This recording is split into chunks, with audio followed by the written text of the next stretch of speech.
Hi, good evening, everybody. Good to see you. I'd like to welcome you all to the 2022 Southern Georgian Bay Chamber of Commerce Tiny Township All Candidates Forum. Thank you to the candidates who have joined us this evening. Great to see so many running this year. I can't believe it's great. To begin, I'd like to introduce the candidates, starting in alphabetical order. I'll do the mayor, deputy mayor, and then the councillors. First is David Evans as mayor. Good evening, everyone. Apologize, my camera's not working for some reason, but nice to be here tonight. Thank you. I'll continue. Thanks, David. Tony Mintoff, mayor. John Bryant, deputy mayor. Sean Miskimans, deputy mayor. Steve Saltzman, deputy mayor. Anna Aggio, councillor. Dave Brunel, councillor. Emma Kennedy, councillor. Mario Galuzzo, councillor. Kelly Peter Haloka, councillor. Stephen McNamara, councillor. Eric Showman, councillor. David Sparrow, councillor. Stefan Walma, councillor. And Gib Wishart, councillor. My name is Peter Costu, and I will be this evening's moderator. My goal tonight is to allow candidates the opportunity to present and inform you, the listeners, of their platform. I'll now go over the agenda for this evening's meeting, which consists of introductions, questions, and closing statements. The introduction by candidates will be maximum of 1 minute. Next, the questions, which have been pre-submitted and then previewed by the candidates. Answers will have 1.5 minute time limit. In terms of vetting questions, they were selected from a variety of submitted questions of various topics. Many good questions were submitted, many valid concerns were submitted. Fortunately, though, due to time constraints, we cannot ask them all. Finally, there will be a concluding speech from each candidate. There will be a 1 minute time limit for this, and that will be it. A bell will be rung 15 seconds before the time is up and rung twice when your time has expired. I should note that you're welcome to use the time as you wish by answering the question and or responding to the other candidates. Well, I tried to make it quick as I could. And so without any further delay, I'd like to hand the mic over to tonight's first candidate for the opening remarks. And again, it's in alphabetical order, and we'll start with David Evans. Great. Thank you very much. Good evening, everybody. My name is David Evans. I'm running for mayor of Tiny Township. I've been preparing for this role for my whole life, from a child playing on the beach at Ardmore to working in a forest firefighting crew, put myself through university. I've learned the value of hard work, working with a team through good times and bad. As general manager of Stanley Black & Decker, I led an energetic and inclusive management team that successfully grew a $100 million sales company. My recent experience in the Tiny Police Services Board and the Property Standards Committee has given me an introduction to municipal operations and opened new opportunities for me to contribute. I look for new opportunities in the future, working with everybody on this team and making Tiny a better place to live. Thank you. Sorry, David, before we move on, is there a way to change your, your I know, video? I'm holding on to the ceiling. You know what? Let me, I'm going to stop. I'll drop off and come back in again and see if it changes. I don't know, Okay, I've never had perfect. this happen before. Thank you. Thank you. It's a neat trick, though. Yes. Next, we'll go to Tony Mintoff for introduction. Thank you, Peter. I'd like to start out by thanking the Chamber for hosting this event. It's a great opportunity for everybody to hear all the candidates' platforms. And I'd like to thank all the members of the audience for taking time out of their evenings as well. So my name is Tony Mintoff. I'm currently retired after a 40-year public service career. During that period of time, I served as a director of fire and emergency services for several municipalities. During that 40 years, I also spent 6 years with the Ministry of Community Safety and Correctional Services, Office of the Fire Marshal, where I attained the rank of Assistant Deputy Fire Marshal for the province. Following that venture, I joined the Township of Tiny as their Director of Fire and Emergency Services, during which time I spent 6 years working, certainly obviously managing the fire department, but also working on the senior management team. So I have a very good sense of what's happening, the things that go on, and the various services delivered. Following my retirement in 2018, I decided to run for council. I was elected. I served on council for 3 years. During that time, I earned the reputation as a person who always came to meetings well prepared, ready to ask intelligent and probing questions on all matters before council. I intend to do the same if elected. Thank you. Thanks, Tony. Next, we'll move to John Bryant for introduction. Good evening, everyone, and to our residents in Tiny Township. My name is John Bryant. I'm here this evening to speak to you to get your support for the position of Deputy Mayor.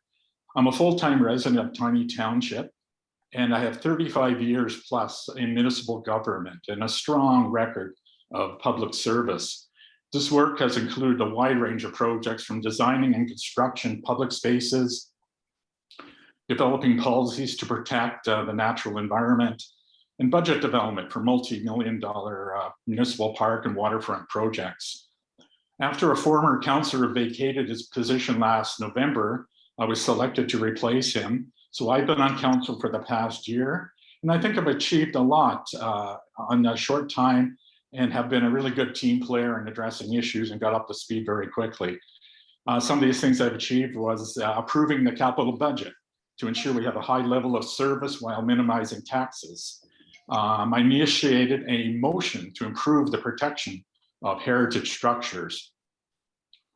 And I've been supporting, and I'll just right on the ground, I've been supporting local farmers and food security by buying locally and supporting farming initiatives. And there's other achievements which I've done, but that can come out as we go through some of the questions. So in essence, I do what I say I'm going to do, and I'd like to ask for the residents vote to vote me as Deputy Mayor. Thank you. Thanks, John. That's it. Time's up. Sorry, we got really tight. So many candidates. We got to limit right to the time we'll be here. Keep it going. Thank you. Next, move to Sean Miskimins. Yes, good evening, Tiny residents, and thank you to the Chamber for putting this together tonight. I'm Sean Miskimins, and I'm running to become your next Deputy Mayor. I have over 25 years experience as a human resources executive with experiences across a multitude of industries. That means I've had to influence and listen, negotiate, including with the unions. I am a people person. I'm also a third-generation Tiny resident and love our community and history here.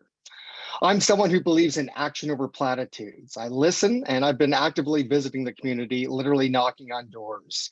I want to engage all residents in conversations to understand what's important to them for maintaining a balanced life in Tiny. This is what has shaped my platform. I want to be your voice at council and also at the county level. This is my job to listen and act in your interest. Some of my platform items, it's really simple, it's reasonable, and uses a common sense approach. First and foremost is protecting Georgian Bay. We need to protect also our water sources. We need to work on the affordable housing strategy. And finally, we need to demonstrate fiscal responsibility. And for more information on who I am and what's important, I encourage all residents to visit my website, seanfordeputymayor.ca, or email me or call me. I'm always wanting to listen to your concerns so that I can represent your voice at council. And I ask for your vote to elect me as your new Deputy Mayor of Tiny. Thank you. Thanks, Sean. Next, move to Steve Saltzman.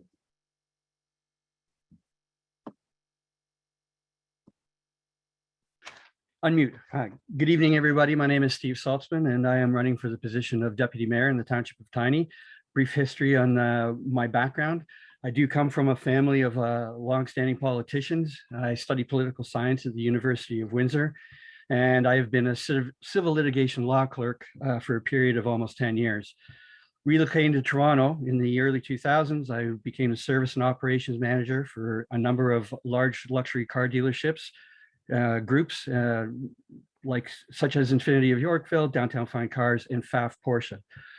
From the Porsche group, I was enlisted or drafted by a client and got my real estate license and entered the world of industrial commercial real estate, working in North Toronto and Vaughan area, partially responsible for managing and sales and leasing in a 1.7 million square foot industrial complex at the corners of 400 and 407. Moving to Tiny in 2007, created a company by the name of Saw Log Bay Environmental Services, which was a vacuum truck and maintenance, line maintenance company, working and contracting to local municipalities, including Tiny. Diversifying into aggregate hauling, I also gained an insight into the local gravel industry. And now, recently, I have gone back into the world of real estate, upgrading my Thanks, Steve. skills. Real estate. That's good. Sorry. Yep. No, thank you. Yep. Next we go to Anna Agio. I think you're on mute. Muted. Anna, just unmute.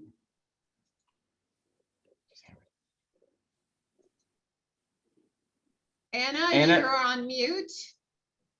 Anna, you're on mute.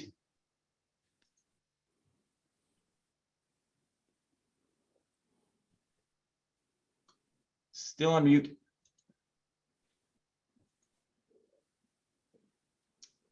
You're still on mute, Anna. Still on mute.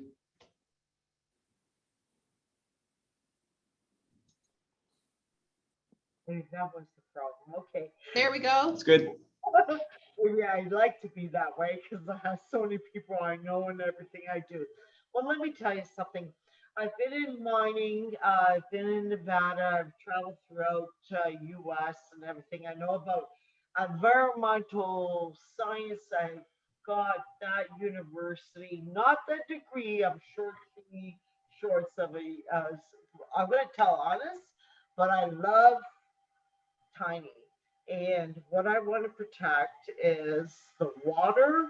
And I want it to turn into Wasaga Beach.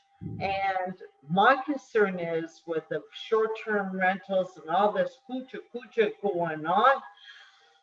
I think that we need to bring everything together, and we need to actually bring all the constituents together and actually address the issues that we have to do. Because that bylaw, I don't know, because you know what? People have been coming up here for a couple, 20 years maybe, and they rent out, and they don't have that chance to do that. They work all week and they have to come here. So that's another issue. As far as beachfronts and that issue, it's a very complex issue. It's going to go to riparian rights. It's going to go provincial and federal. But what my thing is, I'm the voice. When anybody has an issue about, I will address. Anna, that's good. Time's up, Anna. Thank you. Thank you, Anna. Okay, we'll move on to Dave Burnell. Hello, Tiny residents. My name is Dave Burnell. I was raised in the rural community of LaFontaine, where my roots are 6th generation deep. I attended École Saint Croix Elementary School in LaFontaine and Penitentiary Secondary School. I pursued my post-secondary education at Laurier University and graduated with a degree in economics. I'm Métis and Franco-Ontarien, fluent in both official languages. I'm married to my wife, Nicole, also raised in LaFontaine. I've worked most of my life locally, enjoying a managerial career in the construction industry and ownership of 2 restaurants. I've volunteered at several community events and coached various sports for over 30 years. I manage local candidates' campaigns in the recent federal and provincial elections. I am presently a chief financial officer for the local provincial riding association. I deeply care for the Township of Tiny. My strong work ethic and leadership skills would be a huge benefit for our communities, along with a high level of integrity, strong commitment to responsibility and fairness, and a deep passion and respect for our municipality and its residents. You can vote for me with confidence that the right thing will get done. Thank you. Merci.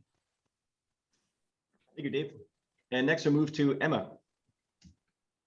Good evening, and thank you to the Chamber for hosting this meeting. My name is Emma Kanatic, and I'm running for Councillor of Tiny Township.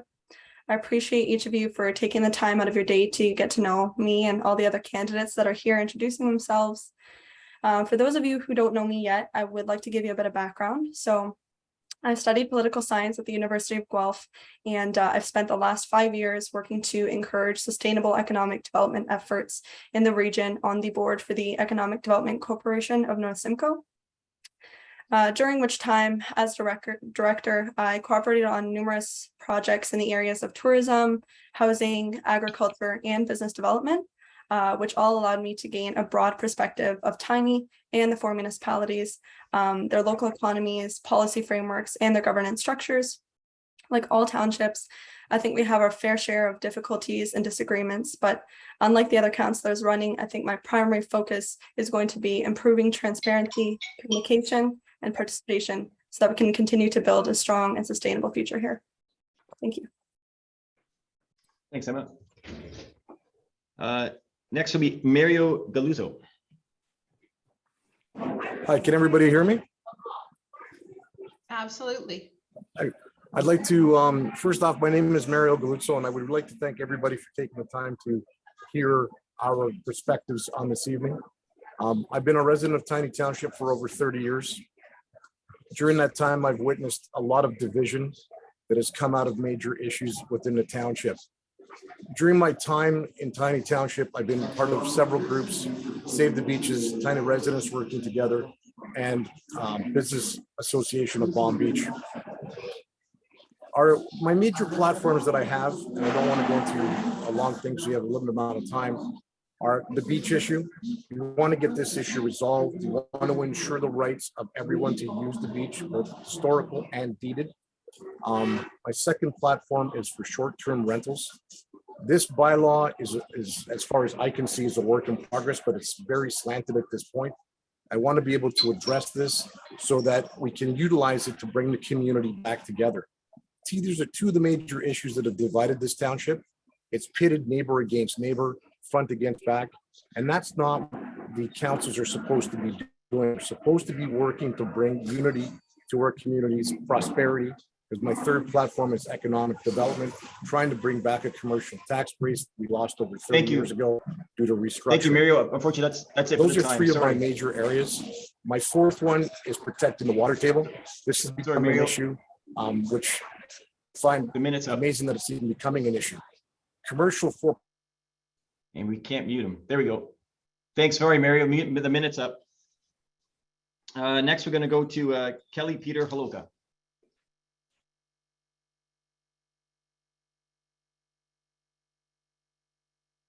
Oh, just Kelly, Oh. you have to mute, Kelly. Hi, how's that? Good. Great. Hi, my name's Kelly Holoka and I'm a retired RCMP officer. Prior to my recent retirement, I led the counterterrorism unit in Toronto. This was for all of Ontario. I bring an expansive 36-year career, which I was highly decorated as an RCMP officer in at least 3 counterterrorism cases. But I'm here not to talk about me. I'm here to tell the people that my greatest asset is listening. I want to listen to their concerns. I can bring a lot of negotiation skills to the table. I'm a team player. I'm willing to work with other members of council to get things done. Me and my wife, we've lived here in Tiny for the past 8 years. Her parents have lived in Midland for over 25. So we've been coming up here for more than 2 decades, renting prior to buying our wonderful retirement home in this wonderful community, greatest community on earth. I've traveled the world. I've seen how other people live. We are very, very fortunate to live here.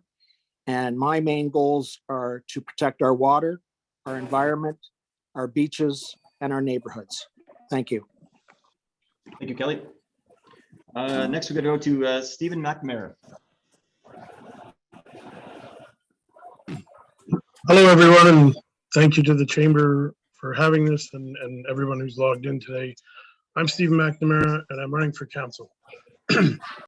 My family has over 100 years of history in Tiny, and I moved here permanently in 2001 after spending all of my summers on Waterfront Beach.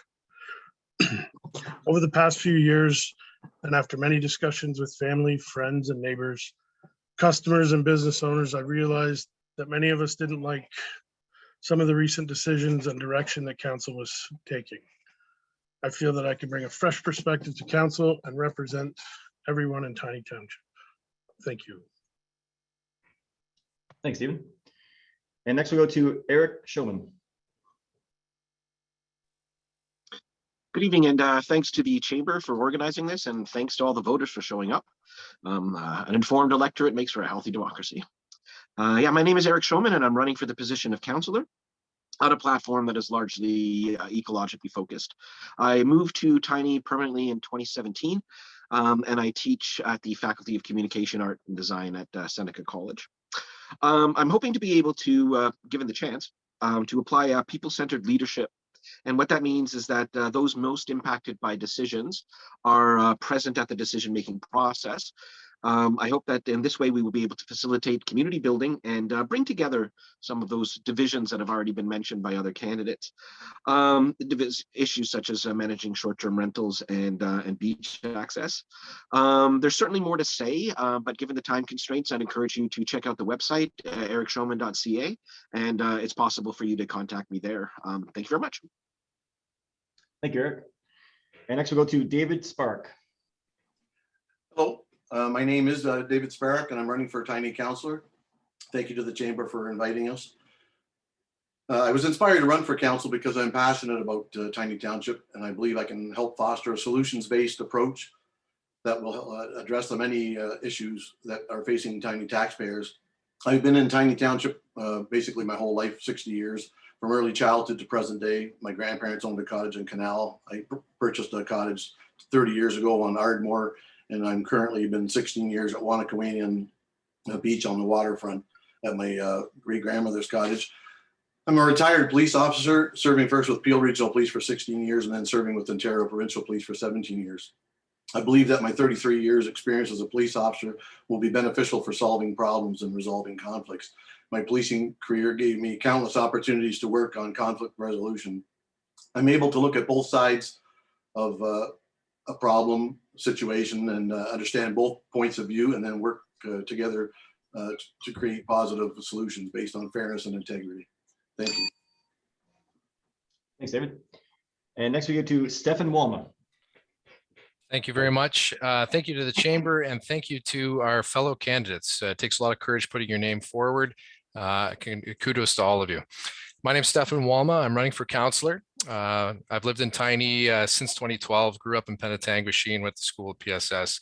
Now live here full time with my wife and two kids who are 6 and 4, and they're the reason why I'm running for council. I want to ensure that Tiny continues to be a beautiful and vibrant community for them and for future generations to come. Since getting on council, I also completed my master's certificate in municipal leadership and a certificate in negotiation mastery from Harvard Business School online. I'm a lifelong learner, and I want to bring those skills and attributes to the council team. I'm stepping down from the deputy mayor role and applying for council just because of time. My kids are young. I want to be coach dad. I'm currently a full-time firefighter in Toronto, and I volunteer my time as a firefighter here in Tiny as well. My key platform items revolve around affordable housing, beach accessibility, agricultural supports, investment in infrastructure, and environmental stewardship to battle climate change.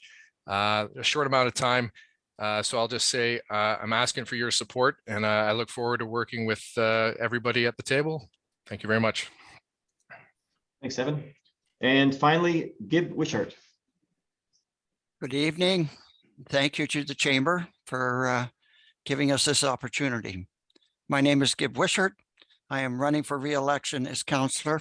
I have a whole list of issues that I feel need to be dealt with, so I wish to ensure that that happens by staying on council. High on my list are the 2 pits at French's Hill. We must work to restrict the water taking and the depth of extraction. Next on my list is the issue of short-term rental. It's a mess. That the council has already presented zoning changes and bylaws to address. These will need a lot of fine tuning. The thinking is that 300 would be a reasonable number. I still think that's too many. Vote for Gib Wishart, and I will take your calls and make sure you get an answer. Thank you. Thank you, Gib. Okay, and now we're going to move on to the questions. Again, these are questions that have been pre-submitted by email and phone. Please note that the purpose of this forum is to enlighten us on the position of the candidates. In the past, there have been questions to make this forum into a debate format with rebuttals, but just again, we're just so limited on time, it would just take too long. I would, however, again, remind the candidates that they are free to use their time as they wish and free to respond to the questions and responses from other candidates. The questions that we ask tonight will be the ones that can be posed to all candidates. The first question.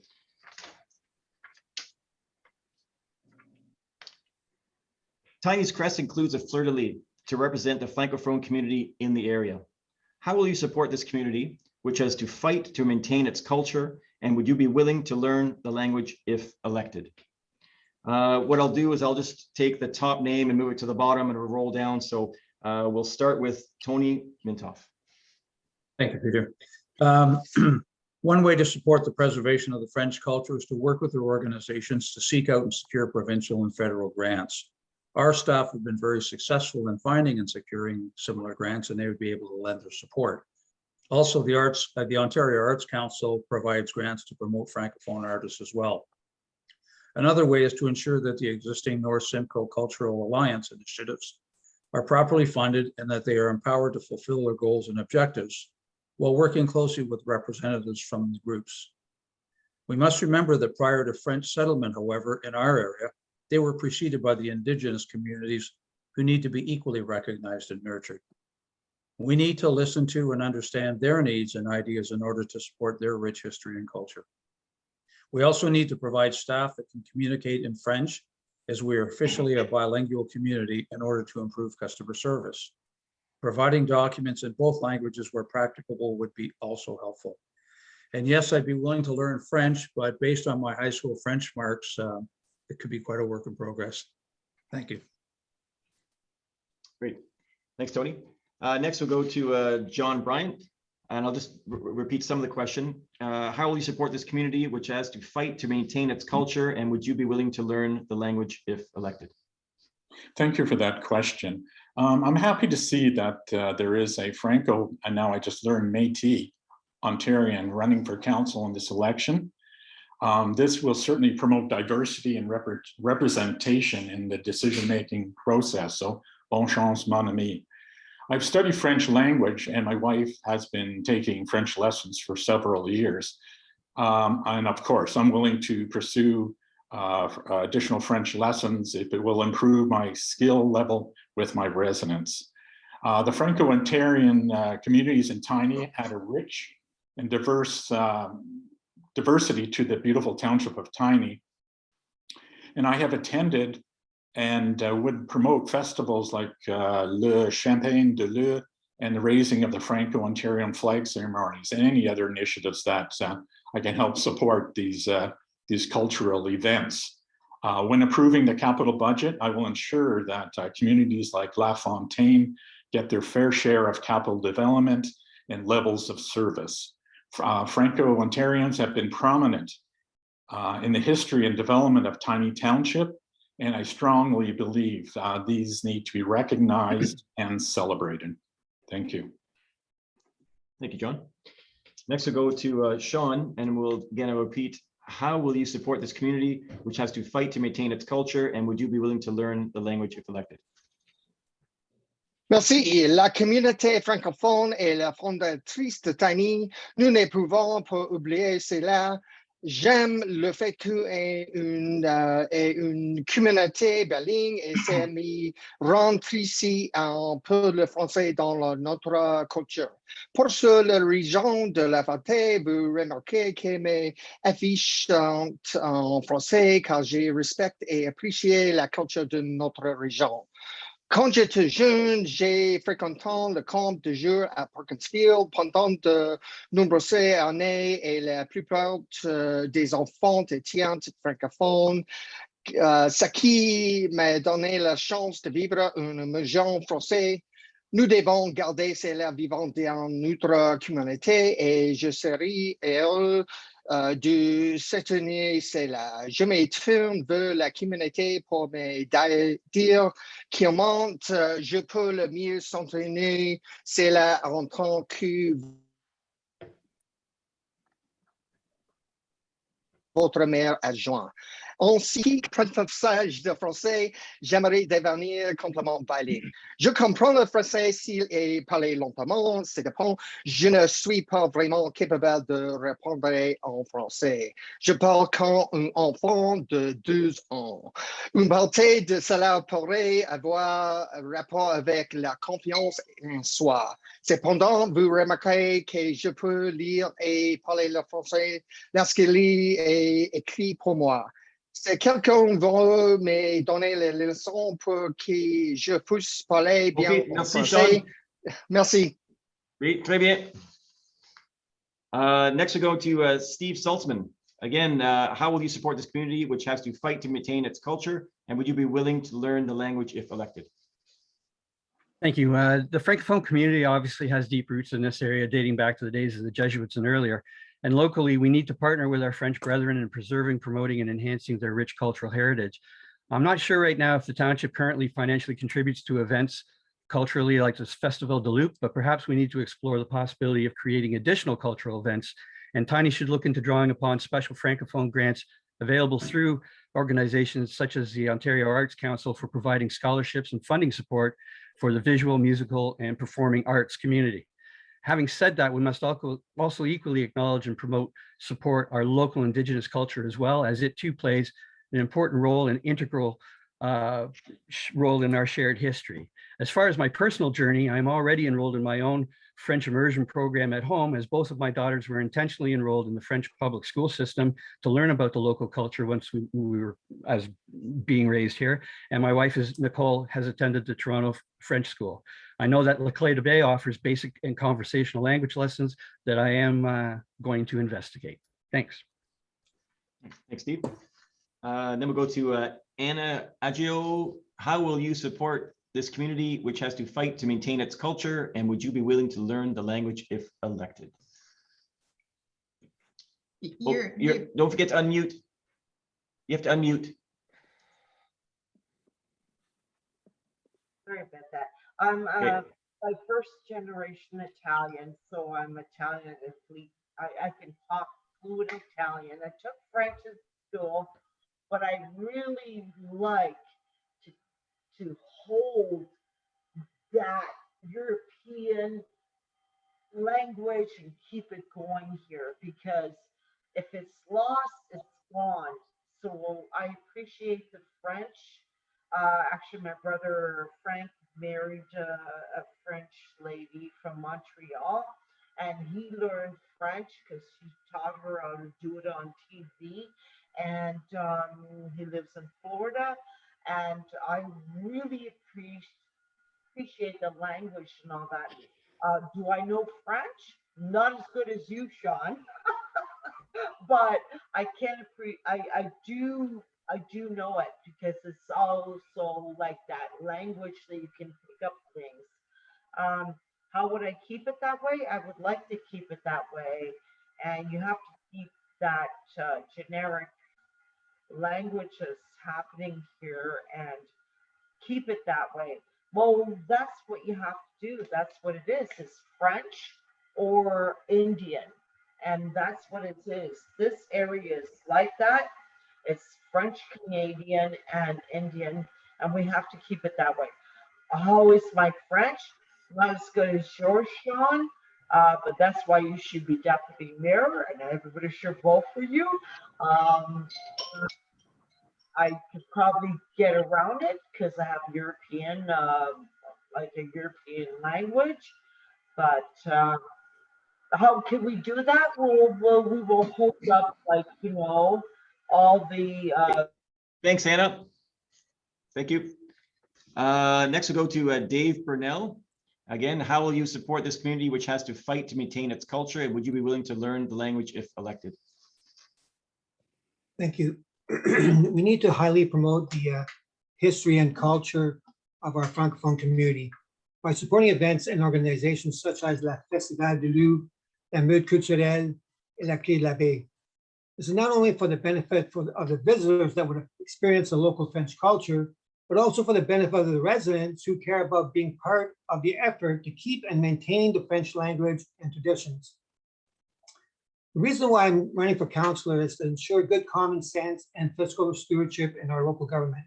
We've witnessed a constant erosion of our communities over the years, creating social divisions and economic hardships.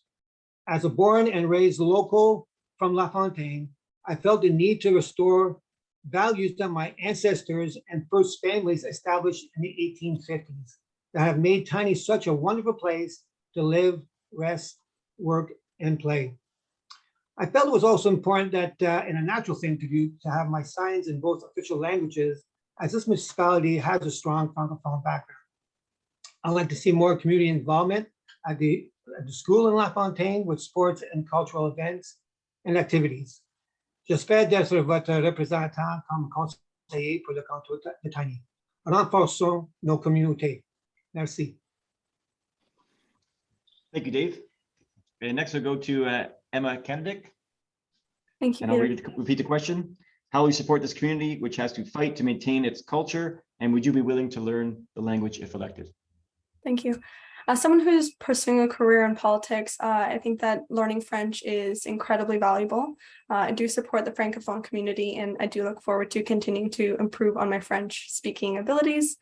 As a proponent of communication and community and a speaker of a non-official second language, I think it's also important that we make a greater effort to work with the First Nations in our community, and I'll take every opportunity that I can to learn a bit of their languages as well. Thank you. Thanks, Emma. And next we'll go to Mario Galuzzo. And how will you support this community, which has to fight to maintain its culture? And would you be willing to learn the language if elected? Okay, can everybody hear me? Okay, good. I got cut off the last time there. I mean, the French community within Tiny Township is one of the founding communities, founding settlers. I think you can't really take a look at anything other than you want promotion. They said, I'm a son of an immigrant. I want to make sure my culture is promoted. The French have deep roots here. They need to have their culture promoted, and they need to have it so that it enhances ours. Together, we come out a lot better. There's a lot of community services available through the federal government to the provincial government. Having more people that are bilingual within a township office would make perfect sense. I unfortunately failed French. I have to be honest at that point. I'm willing to take it again. I said I speak 2 other languages that are non-official due to my background. And that's what I've got to say. Hey, thanks, Mario. Appreciate it. Next, we'll go to Kelly Peter Haloka. And again, how will you support this community, which has to fight to maintain its culture? And would you be willing to learn the language if elected? I fully support the Francophone community. Being a member of the RCMP, also known as the Gendarme Royal du Canada, every correspondence I've ever seen in my 36-year career was bilingual. I understand the language. I can understand it if someone speaks to me. I have a limited ability to speak it, so I'm not going to try tonight. But I definitely would be willing to improve my speaking skills. However, my reading and understanding is pretty good. And when you're in the RCMP, you meet members from every culture. And when you work in Saskatchewan and Manitoba and recently in Ontario, you have a broad range of dealing with a lot of different people, but we're all the people of Canada. And whatever it takes to help people retain their heritage, I fully support. Thank you. Thanks, Kelly. And next we'll go to Stephen McNamara. How will you support this community, which has to fight to maintain its culture? And would you be willing to learn the language if elected? Thank you for this question. Thanks to Tiny's Facebook page, I learned that yesterday was actually Franco-Ontarian Day. And again, from their thing, they said Tiny's Francophone community, its history and its culture continue to make our township a richer, more vibrant place to call home. I couldn't agree with that statement more. On a personal level, both of my grandparents on my father's side taught French in Tiny Township. Unfortunately, I was raised in Windsor and lost some of the French part of my heritage, but I can understand conversational French, and I can still make it through Sunday Mass in Perkinsfield. However, my brother's children were born and raised Francophone in Tiny Township, all 4 of them, and they are now raising the next generation. I have 3 fabulous great nieces, and they are one of the reasons that I'm running for council, to ensure that this part of my family's heritage is preserved and protected. Thank you. Thanks, Stephen. Next we go to Eric Schoman. How will you support this community, which has to fight to maintain its culture, and would you be willing to learn the language if elected? Yeah, as Stephen just mentioned, yesterday was the Franco-Ontarian Day, so Bonne Journée des Franco-Ontariens. My last name is German, but my mother's Canadian, and her mother is a Leclerc, going back all the way to Jacques Cartier. So this is actually quite close to my heart. So as an advocate for Chinese cultural heritage, I'm more than willing to stand with our Franco neighbors, although I don't technically qualify as one. One of the things that's interesting to note is that one of the first things that this provincial government did back in 2018 when they were elected was rescind a lot of the Franco services and actually cut a lot of the education, and they canceled a plan to be able to create a French university. So I consider the French members of our community as foundational to our communal history, and it needs an advocate to be able to take their issues to Queen's Park.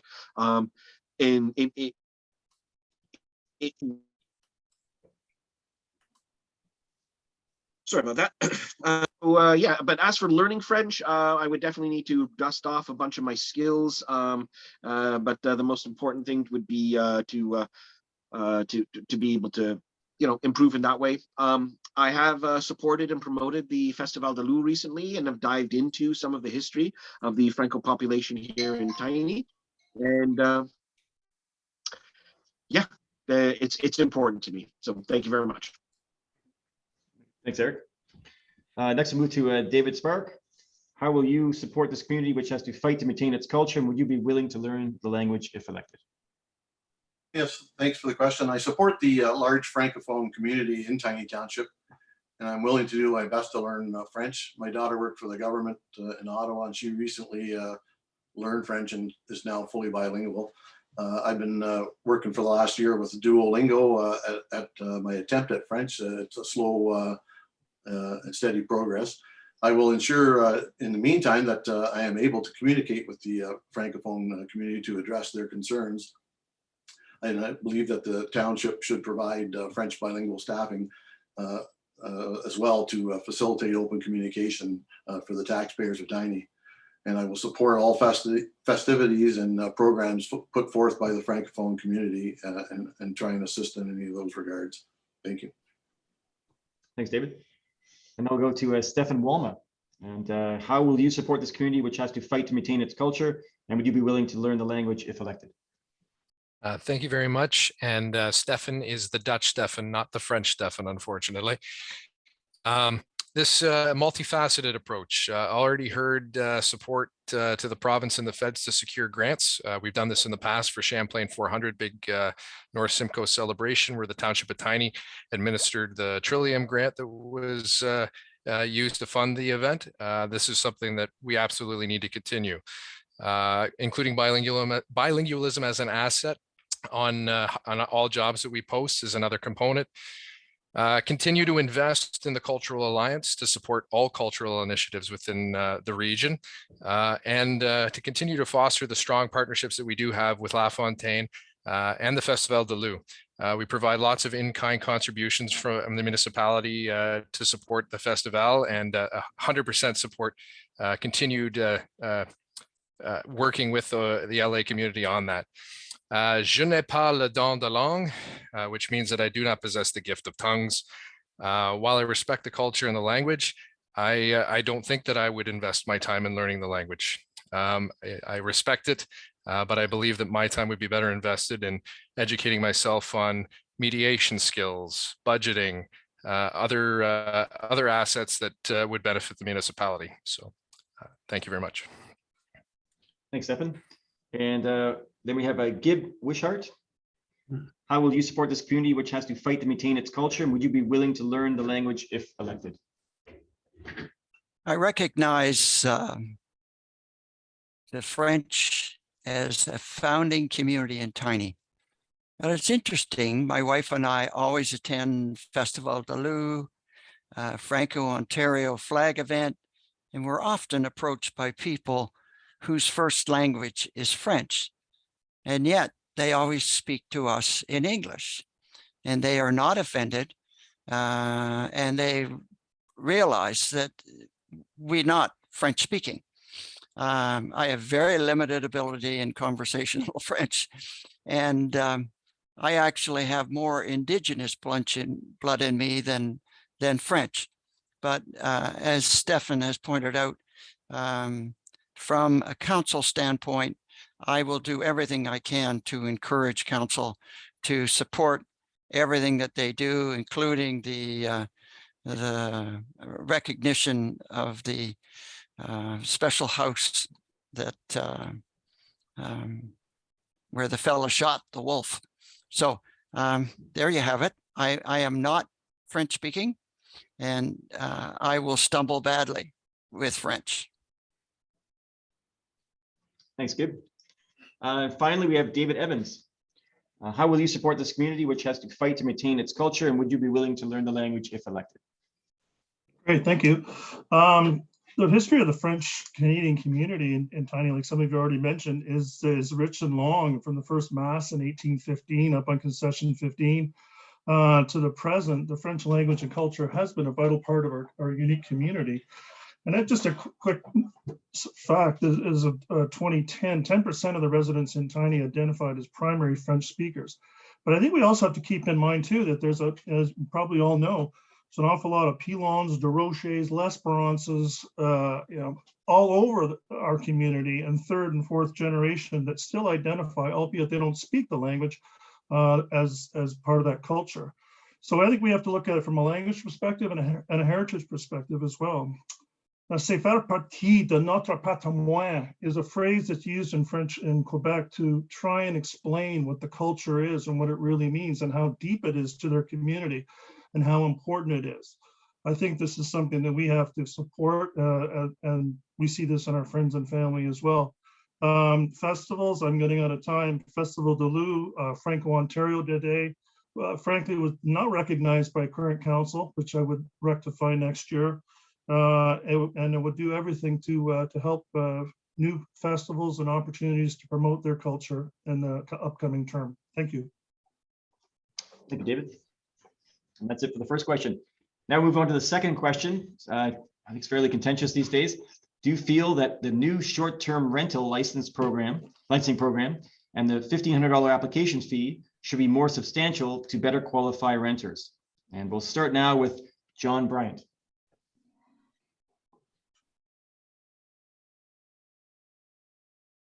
Oh, you just unmute, John.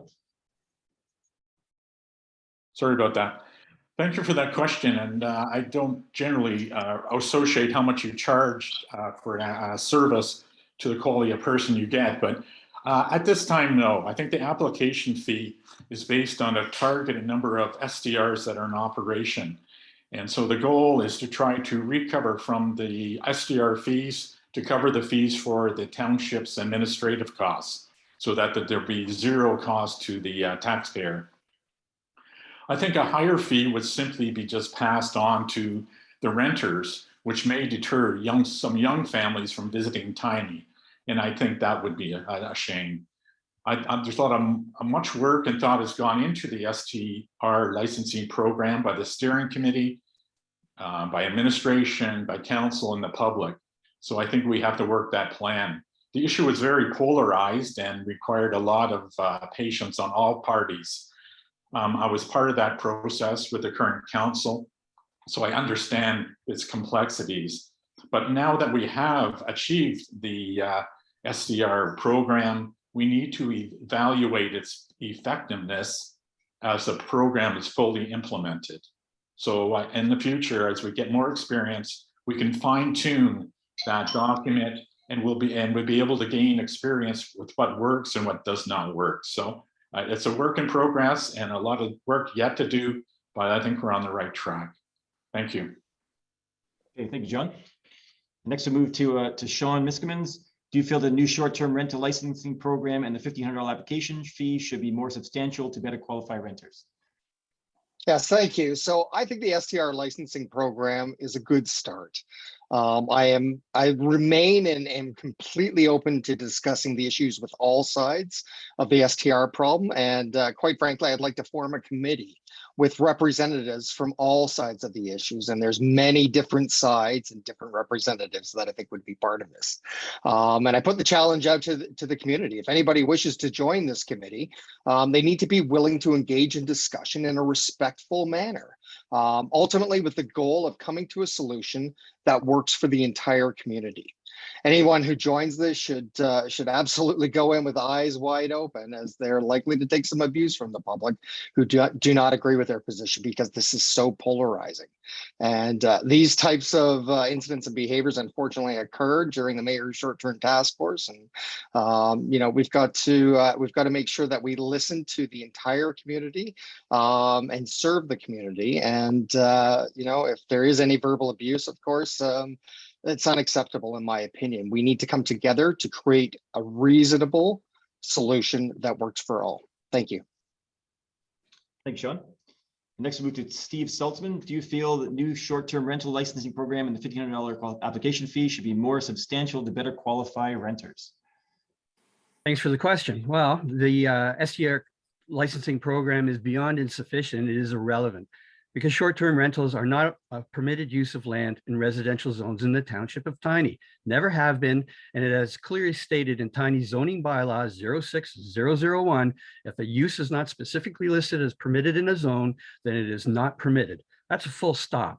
STRs are no more legal in residential zones than a scrapyard or a meat packing plant. In fact, the Ontario government has repeatedly defined short-term rentals as distinctly commercial uses of land incompatible with the nature and intent of a residential neighborhood.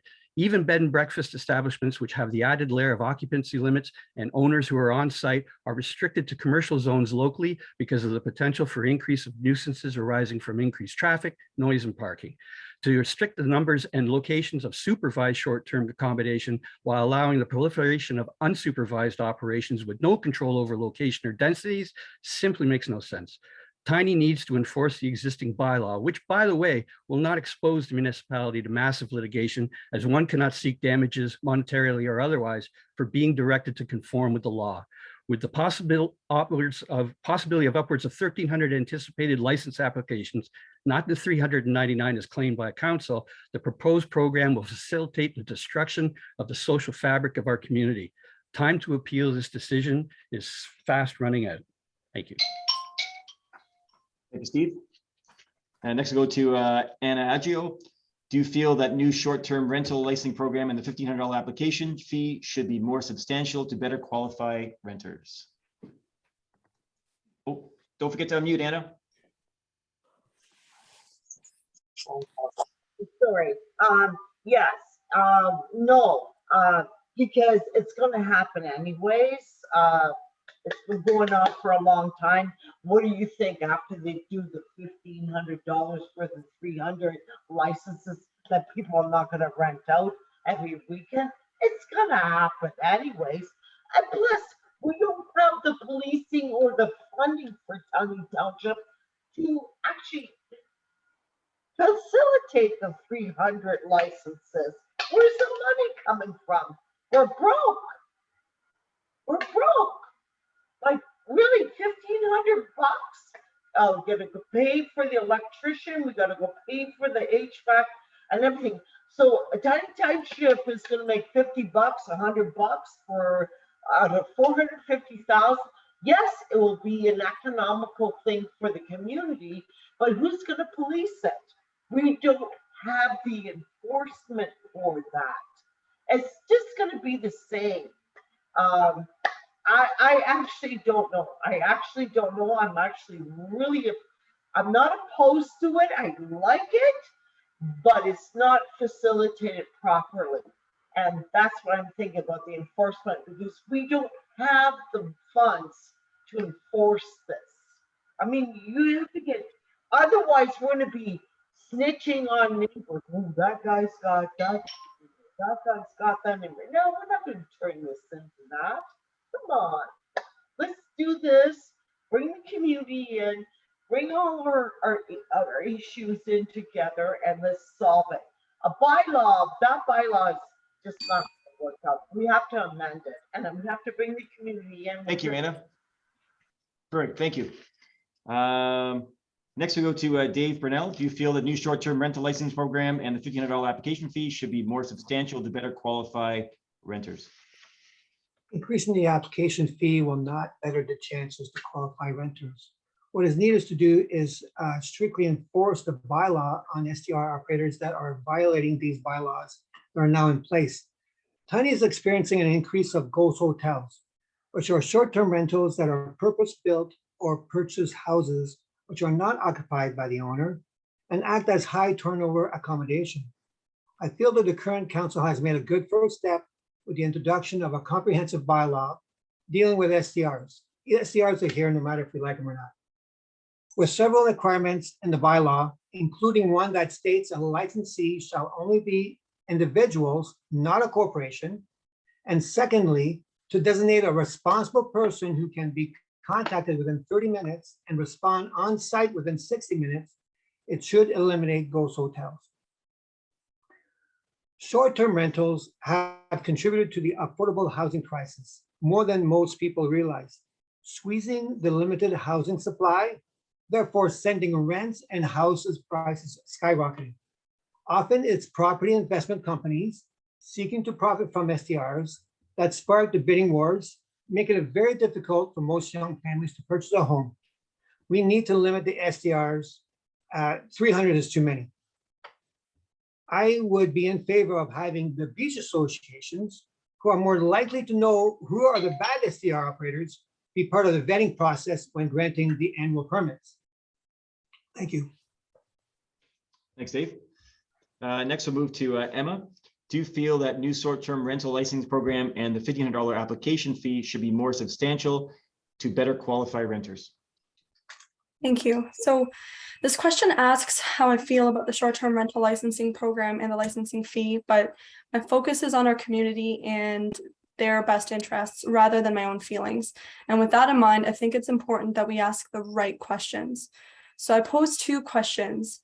By raising rates, is the aim to prevent certain people from being able to participate, or is it to limit the number of people that can participate? If the aim is to limit the number of short-term rentals, but allow everyone equal opportunity to participate, then setting a financial barrier may not be the best approach.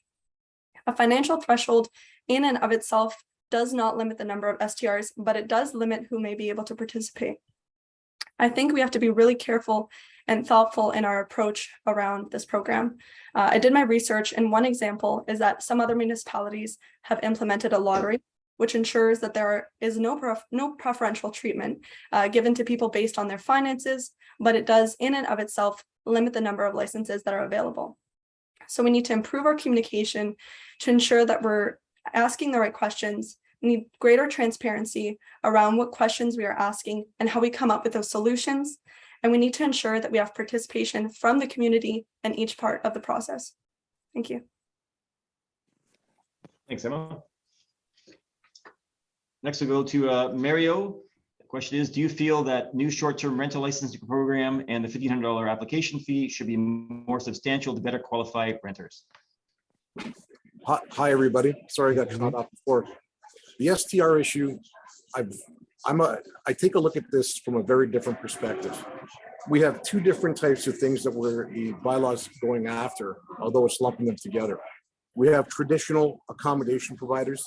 If anybody's been to Palm Beach and surrounding areas, people have bunkies. Traditionally, it's part of the fabric of Tiny Township, where people would rent out their cottage for a week or two or rent out their bunkie. It brought money into the economy. It brought people here. People bought cottages.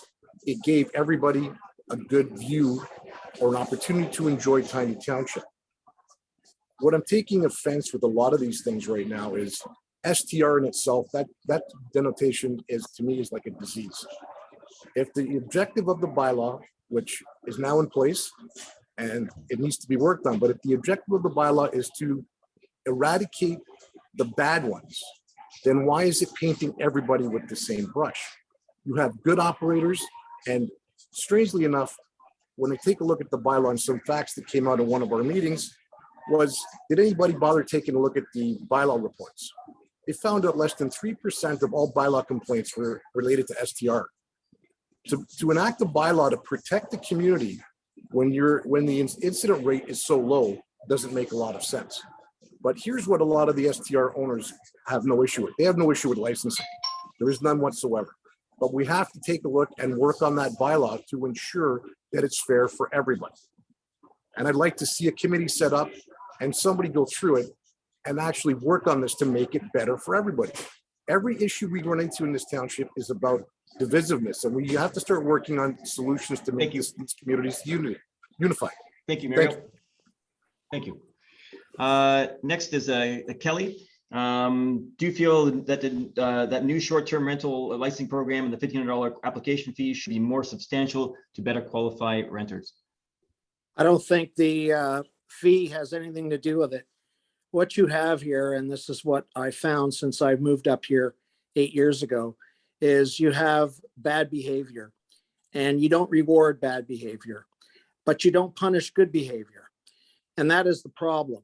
So because a few bad apples have come up here and built ghost hotels, which have ruined neighborhoods, nothing will ruin a neighborhood quicker than a ghost hotel. However, I support and I have empathy for people who rent out their homes or their cottages for short periods of time during the summer to help pay the taxes, to help pay some bills. I mean, we are all hurting financially after COVID. And COVID showed us what some very smart people did. They bought homes, they tore them down, and they built these 3- and 4-story ghost hotels, which have caused a problem. You cannot lump STR, the historical STR renter, with a ghost hotel operator. They are two separate things. And I think that's where the bylaw falls short. Plus, being in enforcement for 36 years, I want to know why the zero tolerance policy wasn't enforced when it should have been. Again, you call someone's bluff, you put in a policy that isn't enforced, people are just going to laugh at you, which is what a lot of the ghost hotel owners have done. They've laughed at us. It's time for enforcement to do their job to the fullest and to report to council so that they are being followed up on and that their job is getting done. Thanks, Kelly. Perfect. Thank you. Next, we'll move to Stephen McNamara. Do you feel that the new short-term rental licensing program and the $1,500 application fee should be more substantial to better qualify renters? I personally feel that the new short-term licensing bylaw should have been left for incoming council, as we'll be the ones that have to deal with the implementation. I think it needs to be reviewed and revised and or eliminated. And there are already existing bylaws in place that will address most of these issues anyway. As far as increasing the application fee, I think this would only encourage the for-profit STR rentals. I met with somebody on the weekend that said that there's a new short-term rental in her area, and it was a company that paid over $2.3 million just to purchase it. I don't think $1,500 is going to bother them. All it's going to do is cause undue hardship for the individuals like Mario spoke of that are there merely to rent their cottages a few weeks a year to help with the costs of the mortgage and taxes and things like that. Bravo. Thank you. Bravo. Thanks, Stephen. Next, we'll go to Eric Schulman. Do you feel that the new short-term rental licensing program and the $1,500 application fee should be more substantial to better qualify renters? Right. To be perfectly honest, I actually I don't know. The recent bylaw feels like it was rather haphazardly slapped together. There are certain things that seem to be missing from the cost, certainly. Like, for instance, one of them would be waste management, and the itemized cost, it just simply isn't present. And I know of very few people who are on either side of the debate who seems to be happy with how the bylaw has come forward. So I guess as Dave said earlier, right, the nicest thing that I've heard is that it's a good start, but I'm not even sure about that. So yeah, I think the regulations as they are need to be revisited, as Steve has said, possibly even scrapped entirely.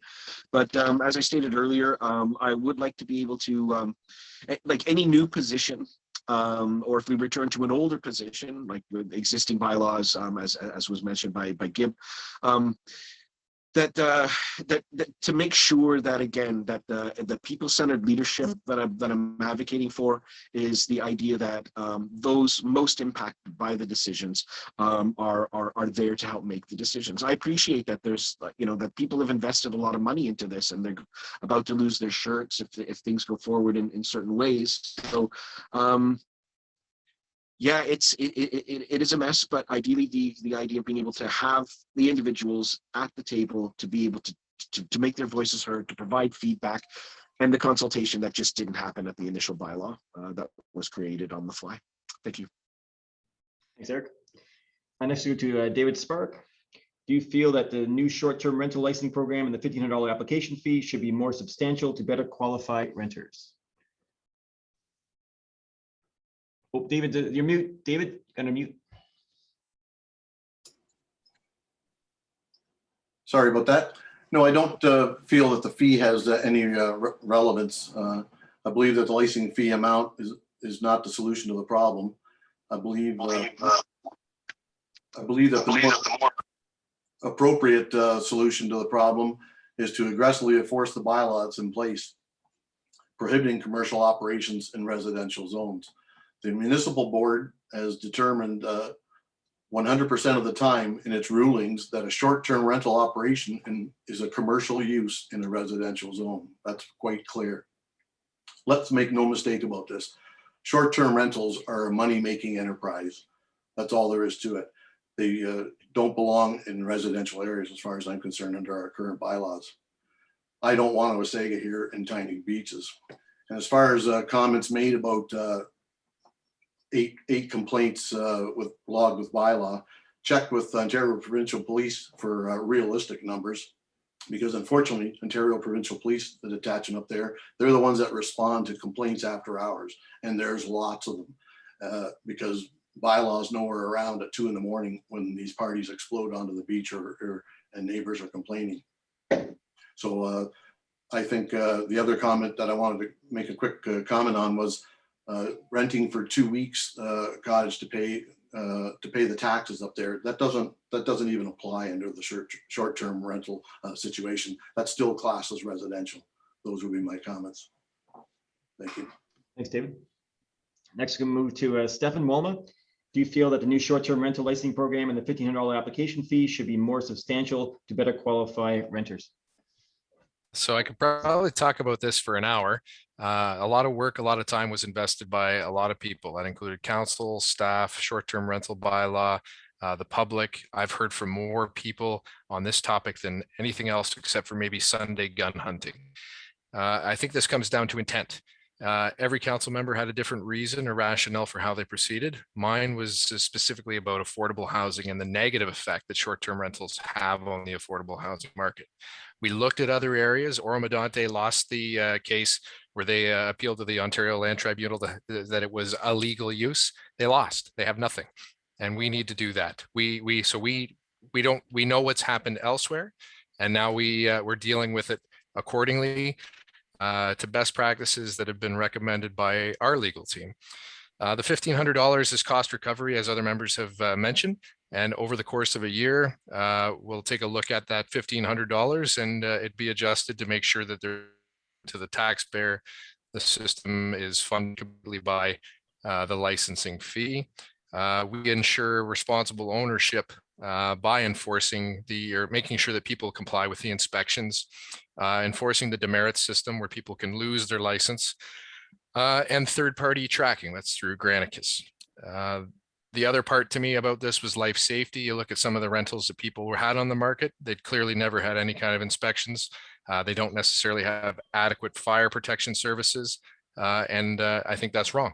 So this bylaw is a great start. And yes, we can tweak it as we go along. Thank you. Okay, thanks, Stephen. Next we move to Gib Wishart.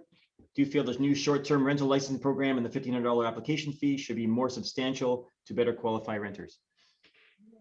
Let's just get it straight from the start. The 1,500 is only there based on 300 minimum licenses to hire staff to handle the issue. Many of these staff are contract workers. Our intention is not to make the application fee punitive. Bylaw has had no end of calls. My phone has rung off the hook. Oh, ghost hotels are an absolute plague on our community. And if Steve is absolutely correct, and I'm sure he's not, it would be a dream. But all of our advice has been that he's incorrect. And I have to leave it at that. So the 1,500 stays, and it's just to pay the staff to get on with the job and widow it down. I'd love to see it a lot smaller than 300. Let's go with that. Thank you. Thanks, Gib. Next, we'll move to David Evans. Do you feel that the new short-term rental licensing program and the $1,500 application fee should be more substantial to better qualify renters? Okay, thank you very much. First of all, with regards to the $1,500 application fee, I don't believe the way the question was worded is appropriate, that it's to qualify the worthiness of renters. But I certainly don't think the renters, they can afford a higher price and somehow they're better than others, and they're less likely to perform transgressions on our community. I believe that we should have a short-term bylaw. I think I'm happy with that we do have a short-term bylaw. If we don't have a bylaw, frankly, we have chaos. And the idea that you're going to reverse a bylaw that's already passed is just an incredible waste of time, money, and effort when we're all trying to get to the same point in time and the same control factors with an enforceable, realistic bylaw that stops all the transgressions that we know that are associated with these short-term rentals. Much like everybody having a car, there's always going to be people that speed, and we're going to have rules in place to control them.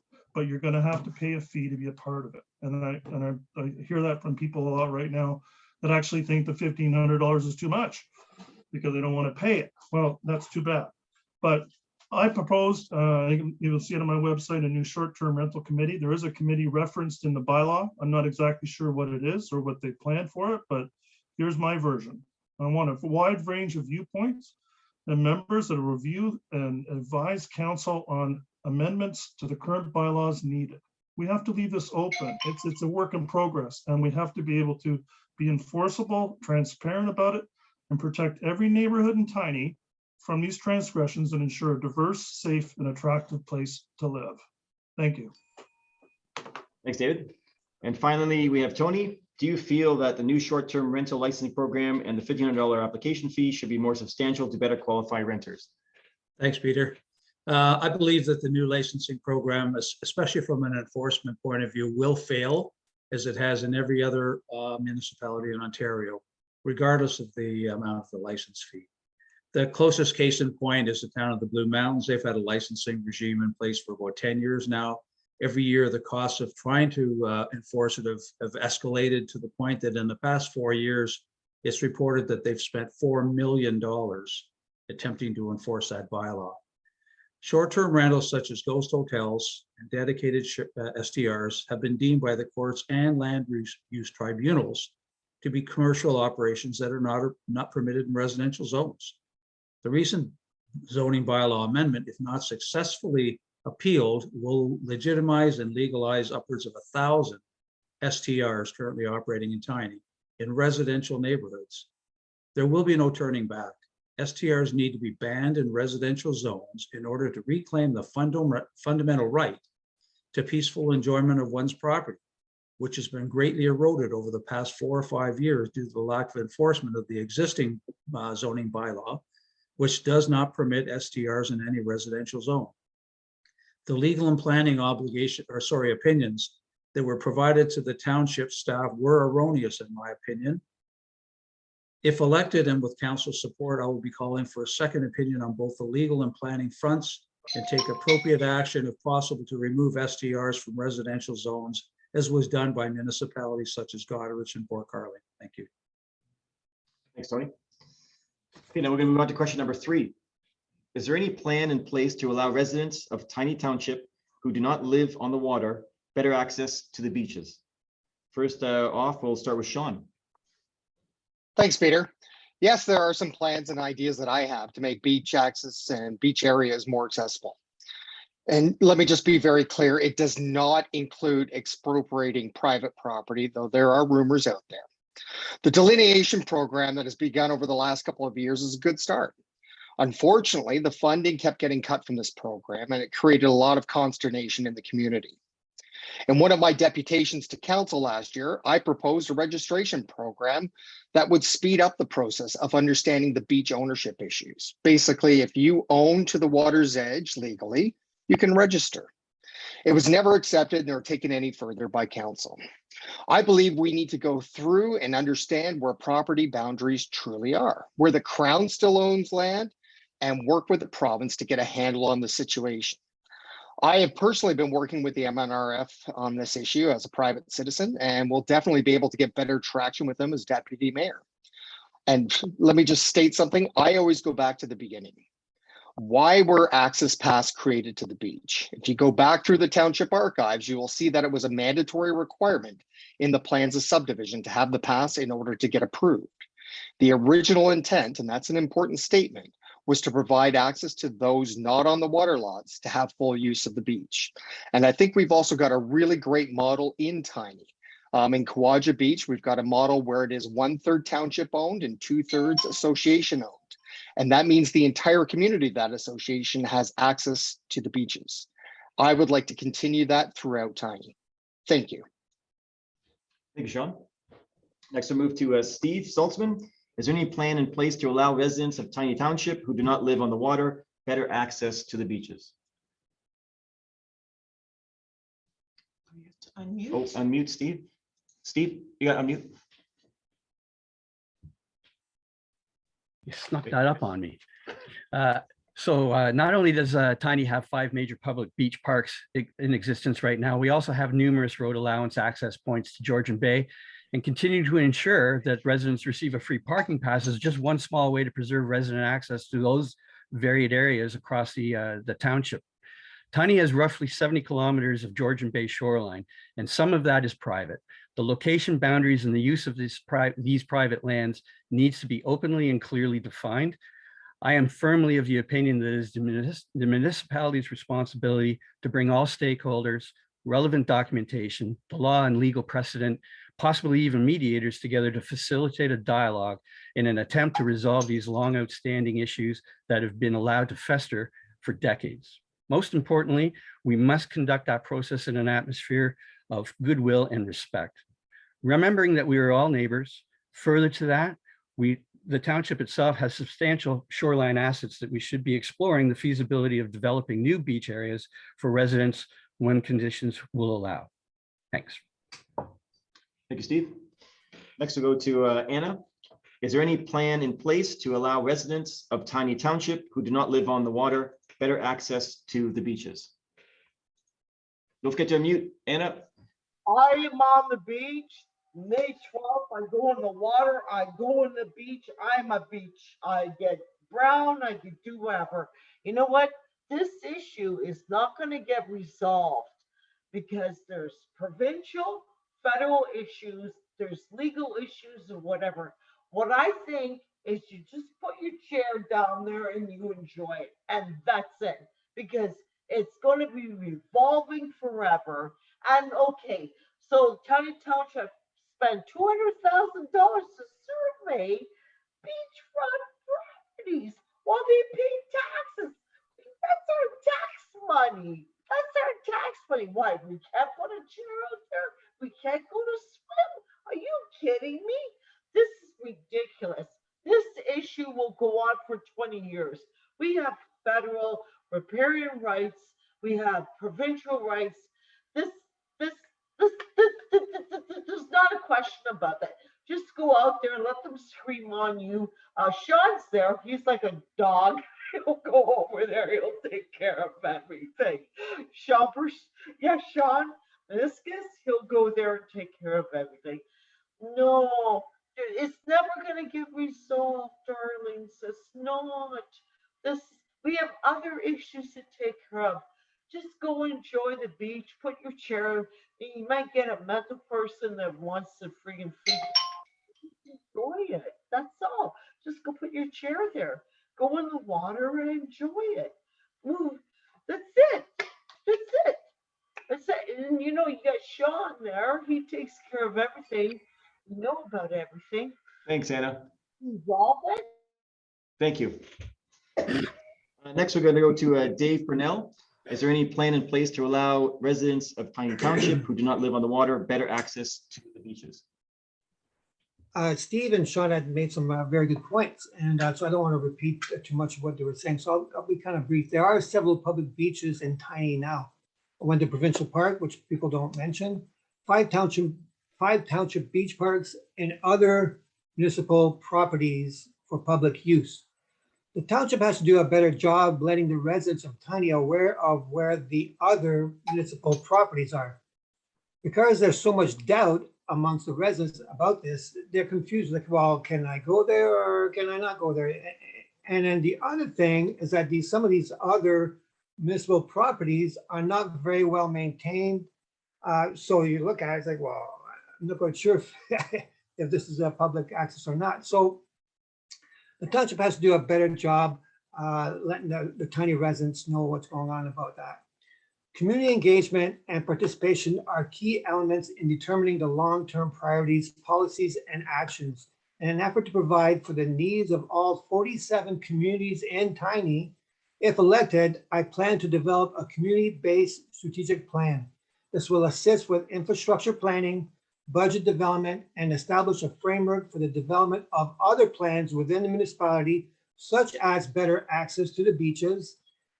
It will also promote improved communication within the township. Thank you. Thank you, Dave. Next, we go to Emma.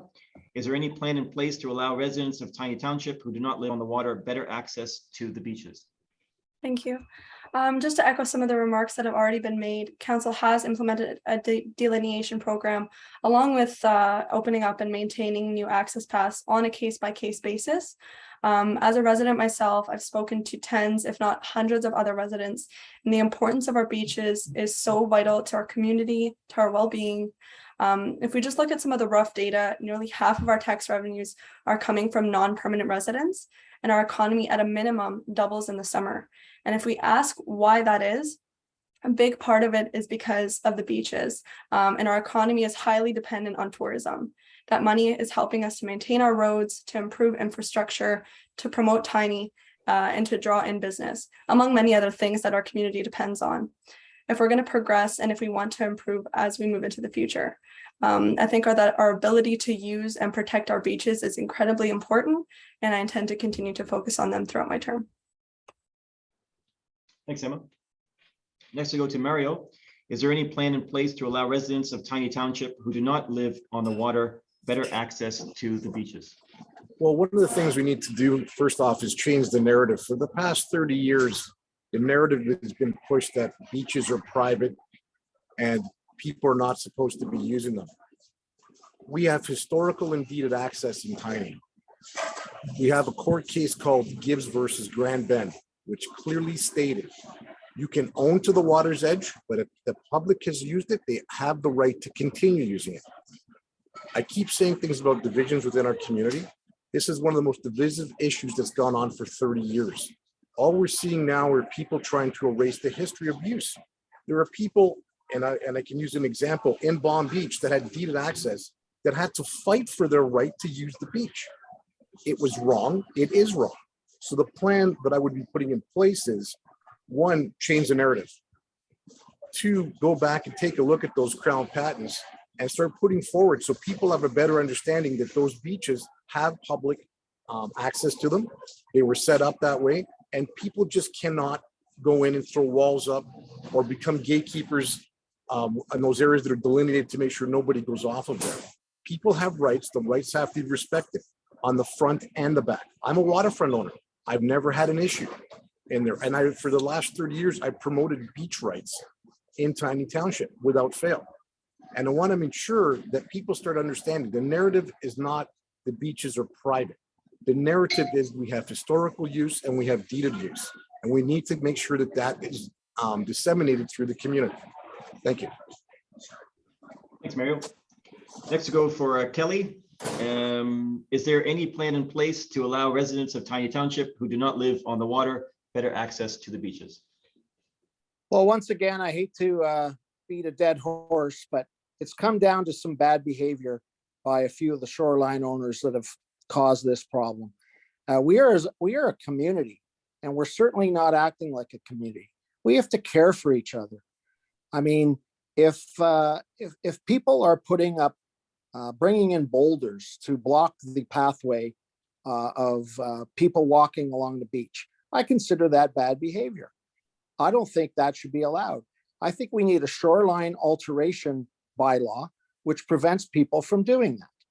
And I think there has to be a much better job done by our maintenance crews to ensure that the pathways that are legal and have been there for many, many years are cleaned and trimmed, and the brush is cut down so that people know that this is a maintained access point which they can use freely.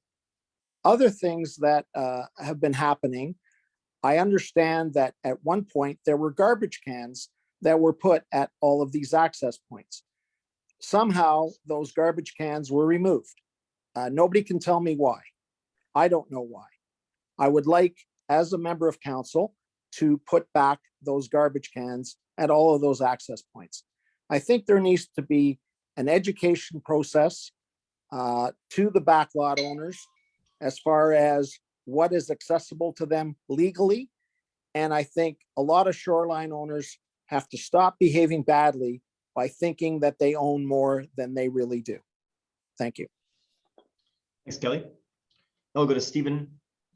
Is there any plan in place to allow residents of Tiny Township who do not live on the water better access to the beaches? So currently, everyone in the township has a free parking pass available to them to go to the main beaches.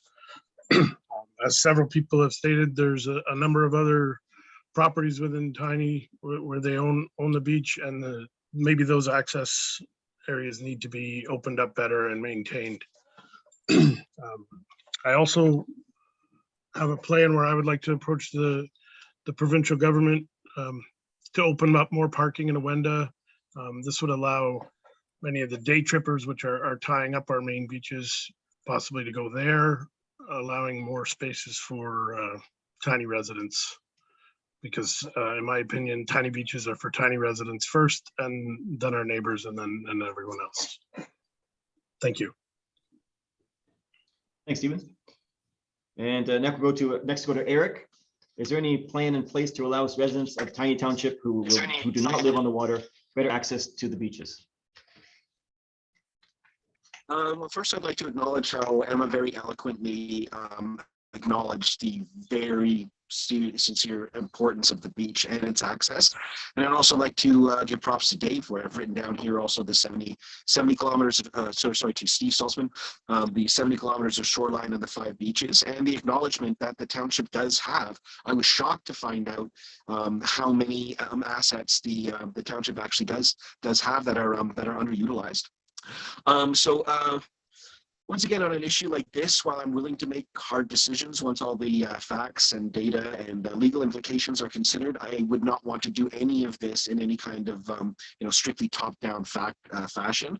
There have been great arguments that have been made about historical usage, but the reality is, if somebody's at the property, and it would require somehow sequestering it in order to be able to provide access to a township property. I think everybody can see the complications that are involved in that. You know, where possession being 9/10 of the law. But anyways, yeah, so once again, I'm advocating for a consultation with those most affected by the decisions, and assuming that there are workable perspectives that can serve the people of Tiny in the best way possible. Thank you very much. Thank you, Eric. And next we'll go to David Spark. Is there any plan in place to allow residents of Tiny Township who do not live on the water better access to the beaches? Yes, my plan would be to identify all municipality-owned beaches and openly advise the public where they are. I think that's the first process that has to be started. We also have to make sure that these public beaches are safe. Tiny owns a few areas that could be developed into public beaches, providing that they are accessible and safe and that the infrastructure permits that development. Tiny beaches consist of many components, including Crown, provincial, First Nations, private, and public. And my opinion is that all of those have to be respected. And that also includes deeded access and historical use. I think open dialogue is extremely important in this issue. I think everybody needs to come to the table and have open dialogue, and we need to start to do that immediately. And then I think we can move forward with solutions. Thank you. Thanks, David. Next we'll go to Stefan. Is there any plan in place to allow residents of Tiny Township who do not live on the water better access to the beaches? Thank you for the question. Beach access and ownership in the municipality is extremely complex, and there's varying levels of ownership ranging from private to public to unknown. The short answer to your question is yes, the township does have a plan to address access. This has included the free parking pass, which I helped champion on council. We're releasing the mapping of the additional areas as we clear them and can make them safe for the public to use.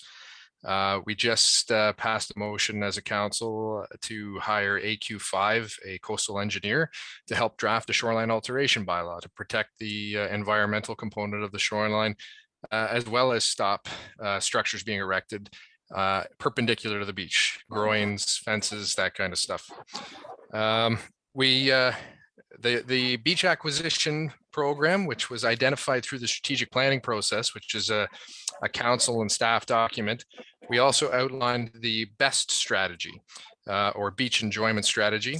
And since implementing that, we've acquired additional beaches in the township, both in front of the surf restaurant and at the 11th concession. We'll continue to do that in a responsible manner so that basically we can grow the township beaches. And I would actually like to look at how we can more aggressively look at acquiring more beach for the public inventory in a legal and responsible fashion. That's it. Thank you. Thanks, Evan. Okay, next we'll go to Gib Wishart. Is there any plan in place to allow residents of Tiny Township who do not live on the water better access to the beaches? In Tiny, there are community and there are private beaches. As opportunity presents, council can buy abutting properties, as Stefan has mentioned, sever off the beach and sell the cottage, and thereby expand the community beach. We are delineating where private and public or community beaches come together. This is all a matter of behavior. No more burying diapers on private property. I mean, really crude. A lot of those accesses were put in originally for safety purposes so that people could access the water and help somebody in dire need. Many of those accesses take you out to a stony area. I can't even count how many accesses there are. And you need to think about the tax expense of opening them all. We're not talking about another dozen. we're talking about another 40 or another 50 accesses, and they don't all go out to lovely beaches, and they're not all 66 feet wide. Thank you. Thanks, Gabe. Just let you know that there's a first buzzer and then there's a second buzzer. So I think you get another 15 seconds or so when you hear after you hear that first buzzer. Then we'll go to David Evans. Is there any plan in place to allow residents of Tiny Township who do not live on the water better access to the beaches? Great, thank you, Peter. First of all, yeah, I think there's two levels to the question. We're talking about the property. I'll go with that one first. I believe that there are real property rights and those have to be respected. And there are people that own the water's edge, people own the high water mark. There's people that have rights to ease and access, pardon me. And those have to be respected just as much. And in the past, that has not been done. We also have over 17% of the shoreline is unassumed land by Tiny. So we have opportunities there to do things. I do believe that these are the battles are something that the township would be able to help through delineation, acquisition of land, but we should not be involved in legal battles. And this is gonna, if there's litigants, this is a legal battle. This is not something that's solved by a task force of somebody who thinks that they're a judge. This is something that has to be done in a court of law. This is very serious, and of course it is. And it's something, and because we've got 60% of our population now plus are permanent. And these people come up here and rightly so decide, you know what, I want to go down to the beach. And we have to find a way to, and I'm saying, I wish I had one panacea for all of it. I don't, because there are overlaying legal battles going back to 1823. We're going to have to work our way through them one by one. Thank you very much. Thanks, David. Next we'll go to Tony. Is there any plan in place to allow residents of Tiny Township who do not live on the water better access to the beaches? Thank you, Peter. As Stefan mentioned earlier, the township does have a document that they've adopted through the strategic planning process called the Beach Enjoyment Strategy. And one of the things it does is it outlines a number of objectives, one of which is the identification and delineation of township or essentially publicly owned beaches throughout Tiny. This process is underway and is funded during the annual budget process. It also needs to continue and perhaps be hastened if additional funding can be made available. In addition, more work is needed to publicize and prepare the other municipal waterfront locations, some of which are quite small and currently impassable due to vegetation overgrowth, etc. It's important that their locations be made available to the residents to enable them to locate and enjoy these waterfront properties if it's safe to do so. I don't support the purchase of additional waterfront properties unless adjacent to one of the 5 major beach parks, if at all. More beaches mean more traffic, less parking, more litter, and a host of other issues. And finally, I do not support the erection of fences or boulder walls or any other obstruction that enter the water, thereby preventing or discouraging the public from enjoying the simple pleasure of walking along the shoreline. Thank you. Thanks, Tony. And finally, we have John. Is there any plan in place to allow residents of Tiny Township who do not live on the water better access to the beaches? Well, thank you for that question. And the panel brought forward a great number of great suggestions on what we should be doing. But in essence, I think there is a plan to maintain and enhance residents' access to tiny beaches. The Tiny Township already has an impressive inventory of some major public beaches. I think there are over about 120 access points, and I call these walkways, that are still unopened. And I'm not suggesting we open every one of those, but I think we need to look at that. So as a deputy mayor in the next council, I would be proposing that we look at the unopened the unopened walkways so that we can consider giving residents a greater access to the shoreline if it's practical and if we can build that into our budget. I personally support the township purchasing additional waterfront lands in beach areas when they become available. But there's a caveat, obviously, subject to price, location, and environmental impact.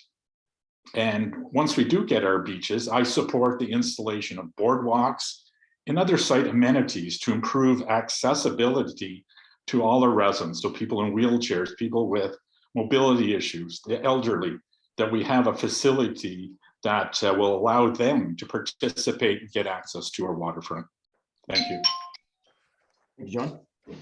Okay, now we're going down to our last question, and I guess it's somewhat related to the previous one. Is there a plan to restrict the amount, proximity to shoreline, and size and type of structure when it comes to waterfront development in Tiny? And we'll start with Steve Saltzman. Thank you. Well, just like with the short-term rental situation, there are already existing bylaws that are on the books that really need to be respected here. And perhaps really our focus should be more on committees such as the Committee of Adjustment and its seemingly tendency to regularly override the municipality's own bylaws with respect to setbacks from the water and elevations, for just two examples.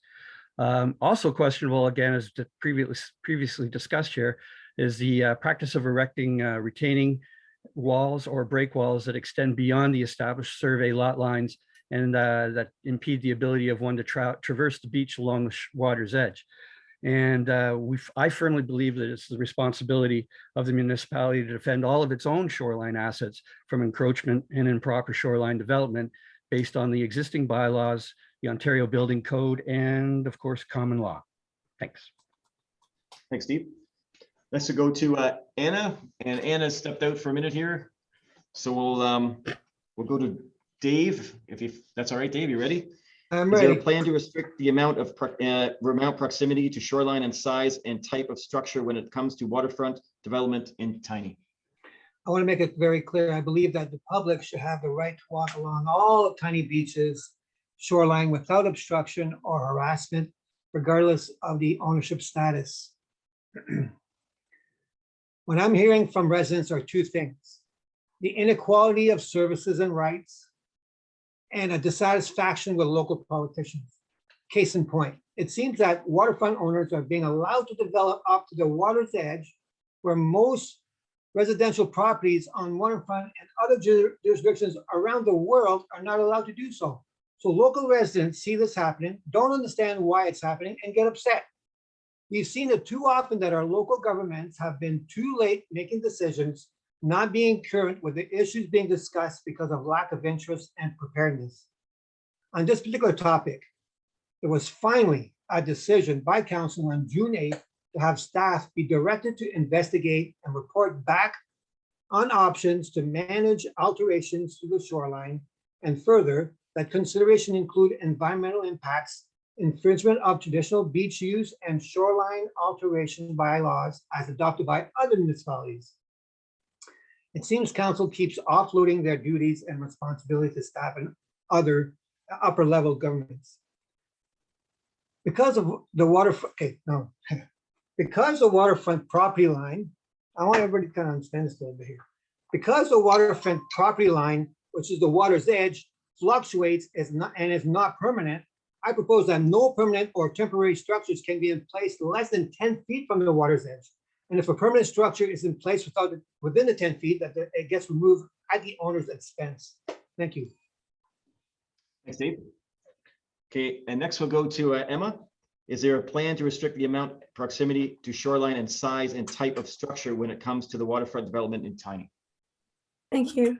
So council's new zoning bylaw is evidently more restrictive than the current bylaw when it comes to restricting waterfront developments in Tiny. The current bylaw allows boathouses anywhere up to the water's edge, whereas the new bylaw imposes a setback to the elevation line, and a new proposal has been made to make that setback 15 meters from the elevation line. Similarly, the current bylaw allows boat docks anywhere, and the new bylaw does put a limit on the size of their deck portion on land, as well as their proximity to neighboring property lines. As it pertains to retaining walls, they will no longer be allowed below the elevation line, and they will require evidence to support that they're being used for flood control only. As Stefan mentioned previously, I think many people are going to be glad to know that council has approved a dynamic beach study, and that's going to be around shoreline alterations, structures, and jurisdiction by the township to act. In my opinion, the decisions are a step in the right direction, towards protecting our natural shorelines, improving accessibility along the water, and addressing concerns that have been raised in recent years around a lack of regulation in waterfront development. I plan to invest a lot of time and energy into determining the best solutions moving forward. Thank you. Thanks, Emma. I see Anna's back now. So Anna, you're up. Is there a plan to restrict the amount, proximity to shoreline, and size and type of structure when it comes to waterfront development in Tiny? Thank you, Emma, for your comments and everything. But this is a very complex situation, and I know that you think you know what everything's happening here, but it's actually a very complex situation. It's not going to get resolved. What we can do is we can get access what we want to do. Sean knows, he's been doing it, but you're not going to change anything now. There is riparian rights. There's a lot of issues that are happening with beach access. I don't want to touch this situation because what I think that everybody should walk the beach and have a good time and put a seat there and that's it. If you want to change, things, well, good luck with that, sweetheart, because we have to go provincial and federal, and we have riparian rights as well. For me, what I want to do is be the voice for county of a Tiny and actually voice their situation. If I'm elected, I'm gonna, whatever they tell me, I'm gonna try to do it. That's what I'm doing. Beach rights, whatever. Rentals, like you won't believe the inundation of emails I've had. And you know what? I'm sure all of you will have as there's nothing to do. All when you get elected, you try to help. Sorry, yeah, we gotta watch the language there, Anna. Okay, sorry. Okay, next we'll go to Dave Brunel. Oh no, sorry, where was I? I was on Mario, sorry, Mario Galuzzo. Is there a plan to restrict the amount, proximity to shoreline, and size and type of structure when it comes to the waterfront development in Tiny? Yeah, we already have things in place with the municipal act and whatnot and bylaws for there. I built my house 3 years ago. I had to go through committee of adjustment. There's a setback requirement. I believe it's 150 feet back from the high water mark. And what I think that portion of the bylaw should apply to everything. And there should be no development allowed on the beaches themselves. No houseboats or boathouses, sorry. No retaining walls. You take a look at Bomb Beach, there's a houseboat, sorry, boathouse in there that's now cutting off access. You shouldn't be able to allow that to happen in the township. And one of the things you have to take a look at is there's a dynamic study that Stefan was authoring, if I'm not mistaken, which is a good first step. But if we're going to protect the environment, the beaches are part of that, and we shouldn't have buildings and rock walls encroaching on this. These two issues go together with beach access.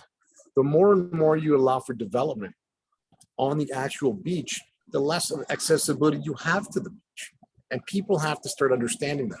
So my plan would be to work with the council to pass a bylaw to ensure nobody can develop at all on the beaches themselves, regardless of ownership. And we have to be upfront about this. Just because you say you own the water or you do own the water, it doesn't allow you to build into the water. It's against what we're trying to preserve our environment, and the beaches are primary environment. Thank you. Thanks, Mario. And next we'll go to Kelly. Is there a plan to restrict the amount, proximity to shoreline, and size and type of structure when it comes to the waterfront development in Tiny? Well, I agree a lot with what Mario just said. If you want to buy a shoreline property, that's fine. I have no problem with that. If you want to put your boathouse that is going to restrict people walking on the beach, I have a problem with that. And here we go back to the same thing of bad behavior. You have people now who feel that they're entitled to do whatever they want because they bought a shoreline property. We need to ensure as a municipality that we have bylaws in place that protect our environment, protect the erosion of our beach, where people can't build a 10-foot high or a 3-meter retaining wall when regulations call for a 1-meter retaining wall if you are having an erosion issue. So here we go, same thing, bad behavior is starting to really come to the front as far as the issues that are surrounding our community. It is causing everybody to not get along, not act as a community, not care about each other. And that is basically what I am going to fight for. I am, like I said, a retired RCMP officer. I've seen this type of stuff happen around Canada, and I plan not to let it happen here in the lovely, best place in the world where I live. Thank you. Thanks, Kelly. Next we go to Stephen. Is there a plan to restrict the amount, proximity to shoreline, and size and type of structure when it comes to waterfront development in Tiny? Thank you again for the question. As Stefan and Emma and everyone else has said so far, the new Tiny zoning bylaw, which I believe is to be voted on October 12th, will address many of these issues. But in addition to that, I feel that before any development is done and even brought to the tiny side of the table, any waterfront development should be brought to the ministries of federal and provincial fisheries, things like that, and then it could come to the council. But anything that's going to affect the environment should go through the environmental ministries first. Thank you. Thanks, Stephen. Next we'll go to Eric Schulman. Is there a plan to restrict the amount, proximity to shoreline, and size and type of structure when it comes to the waterfront development in Tiny? Yeah, there have been some very astute points that have been made. I'm going to try to be, I'm going to try to not be repetitive. I guess one of the things that we could look at is the fact that there is an existing bylaw that states that new developments in a community, so that would also include communities that would be on the shoreline, have to be built within the spirit of that surrounding community. The fact that this hasn't been the case in a lot of situations, we can see monster homes that have been erected on the beaches, and the retaining walls and the boathouses that have all been mentioned. These are all and because once they're there, and we can't really do very much about them after those circumstances. So, but this seems to then come down to the issue, as was mentioned before, with regard to enforcement. If the planning department is allowing these types of developments to go forward, then that is an issue that needs to be brought up with the planning department. And then we need to be able to have performance reviews and staff that are all working in those types of things so that the expectations are set. People know what is to be expected, and that goes for the bylaws, enforcement, and as well. Yeah. The 700 noise complaints that came up before, I mean, unrelated in this way, we're looking at a zero tolerance mandate, but they all came back with warnings, and that, as George Cornell said, is not zero tolerance. So again, the stuff is there. It's an enforcement issue. Thank you. Great, thanks, Eric. Next, we move to David. Is there a plan to restrict the amount, proximity to shoreline, and size and type of structure when it comes to waterfront development in Tiny? Yes, the zoning and building bylaws have been in place for some time to deal with the size and type of structures, as well as setbacks. The Committee of Adjustments seems to be where the problem is. The Committee of Adjustments is for minor variances, and this policy needs to be strictly adhered to. Looking at some waterfront and backlot structures, it would appear that this policy has been abused in the past. Many times it seems that the idea of building what you want and asking for forgiveness later has been going on far too long, and has to be rigorously dealt with going forward. I think if you don't build it without permits, because if you do, you may have to tear it down, but that has to be that kind of enforcement. A review of the building department policies also needs to be conducted, in my opinion. Thank you. Thanks, David. Next we go to Stefan. Is there a plan to restrict the amount, proximity to shoreline, and size and type of structure when it comes to waterfront development in Tiny? Thank you. In short, yes, we've just undergone a recommendation for the October 12th meeting to ratify the new zoning bylaw. And as was previously mentioned, that'll have additional restrictions on boathouses set back from the 178 meter line to the 15 meter line, with the requirement, if they do want to go closer, that they would have to go through the Committee of Adjustment and submit an environmental impact study. Additionally, structures on the waterline include docks. Previously, there were no regulations with the new zoning bylaw that'll limit the size, the ability for the dock to protrude to the shoreline. I guess theoretically in the past, you could have had your dock run to your back door of your cottage out into the water. And now now you can't do that. It's only 3 meters off the shore. The shoreline alteration bylaw, once we get that complete, we'll add additional scientific backing as to what we can and can't do along the shoreline from an environmental standpoint.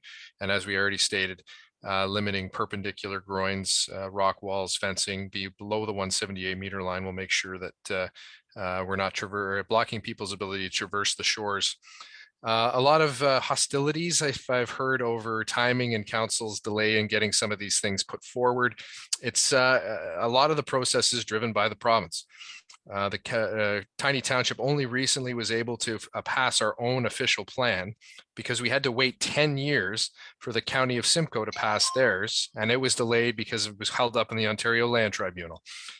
There's a lot of provincial policies that municipalities have to follow. So that is something that we need to work on is navigating that process and making sure we can work through it expediently. Thank you. Great, thanks, Evan. And now we'll move to Gib. Is there a plan to restrict the amount, proximity to shoreline, and size and type of structure when it comes to waterfront development in Tiny? As Stefan has suggested, the township is discussing all new dryland boathouses go at least 15 meters behind the 178 contour line. Plus, we have not resolved whether or not we will even allow docks. There was considerable discussion going one way or the other. We are trying very hard to not interfere with the beach and the dune cycle. All of these things like groins, walkways across the beach, not only do they disturb the people, but they disturb the beach and they change the beach. So the dynamic use study is critical going forward. And a low water cycle is we're in the middle of a low water cycle. So don't slack off, because by 2030, we're going to be really low. And if you think you have problems now, you're going to have bigger problems then. Thank you. Thanks, Gib. Next, we'll move to David Evans. Is there a plan to restrict the amount, proximity to shoreline, and size and type of structure when it comes to waterfront development in Tiny? Hey, great. Thanks, Peter. Yeah, I think I don't want to keep beating a dead horse. I think we all know now that there is a bylaw in place that's coming, or preparation for a bylaw for Shoreline Alteration Act. I fully support that. I was one of the people that first saw the retaining wall that's 3-sided on Bomb Beach and found that there was no regulation to control that. I think, though, you have to look at this a little higher level as well in terms of, we're not talking, you look at neighboring communities like Muskoka and the Kawarthas, there's an island in Lake Joe that was leveled this winter. And we have very few bylaws, and I'm not meaning, when I say bylaw, I don't want to stop people from building. I just want to be able to work with them, but control the growth so we keep it like it is. So we don't want to come in one day and find out in the wintertime that somebody's taken the top of their lot off. We need to be able to, come up with other bylaws that maintain the environment of Tiny, the character of Tiny. Tree replacement bylaw is something. I'm a forest engineer, so I'm prone to that. There's a lot of things that other municipalities are doing that we can piggyback off of from their experience to make sure and help us as a community to be inclusive, bring in other ideas so that we make sure that our planning decisions represent, protection of the environment, and that protection of the environment always takes precedence over development. Thank you. Thanks, David. And now we'll go to Tony. Is there a plan to restrict the amount, proximity to shoreline, and size and type of structure when it comes to the waterfront development in Tiny? Thanks again, Peter. I'm afraid I'm going to sound like a bit of an echo chamber here because of some of the comments made by the previous speakers, but the current zoning bylaw and building bylaws do provide specifications and conditions relating to the size and location of structures throughout the municipality. The Committee of Adjustment exists to hear applications for relief from any of these conditions, but a quick drive down Tiny Beaches Road South will reveal a number of very large and tall buildings that don't seem to fit in with the character of the neighboring buildings.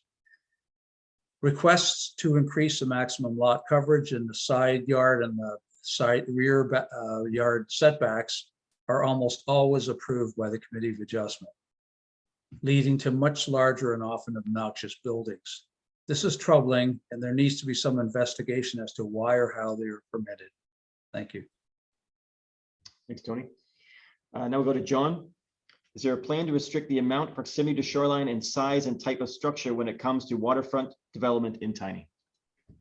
Yes, thank you for that question. And everyone's covered it. The new zoning bylaw that I was involved in help crafting, it does set those standards. So issues such as setback from the high water mark, lot coverage, it's all in those documents. But there's something I'd like to address in the upcoming term, and Tony's kind of alluded to it, is to look at the size and the style of buildings that are being constructed.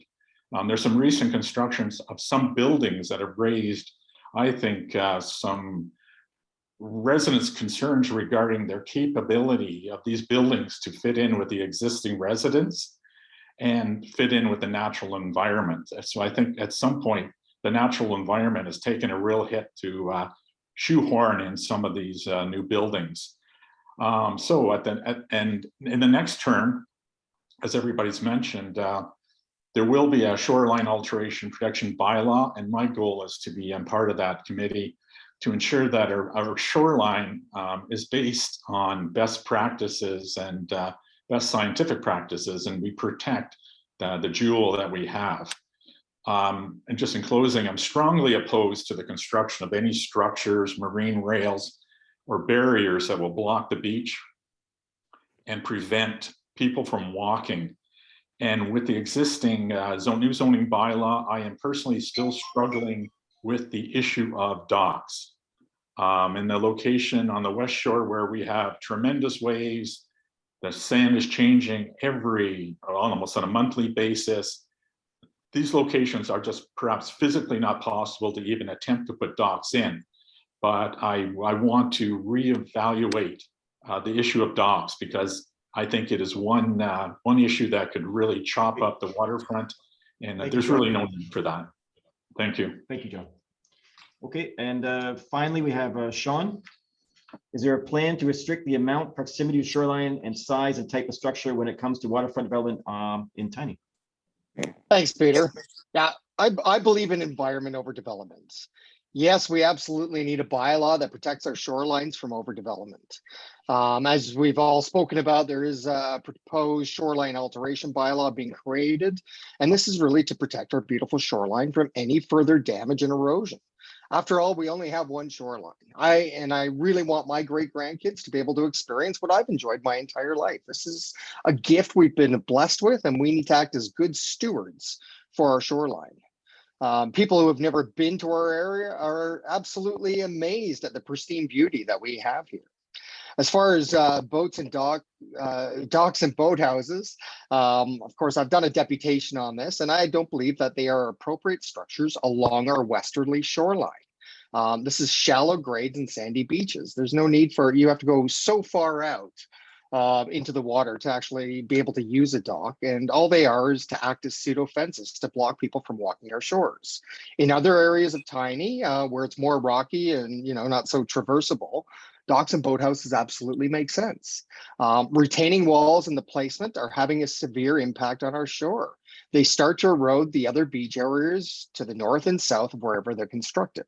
And I've seen this happen at Ardmore Beach. It absolutely degraded one of the paths, and now we have a sheer cliff because of a break wall. Water will find a way. I'm really happy to see that the shoreline study is happening because we've got a very unique one. And I'm also glad to see the setbacks of the elevation level of 178 meters because we already surpassed that last year. We saw degradation of a boathouse because the water goes up, and we're just at the end of a 7-year cycle, 7 years high, 7 years low. So we need shoreline development to be properly addressed in our official plan. Thank you. Thank you, Sean.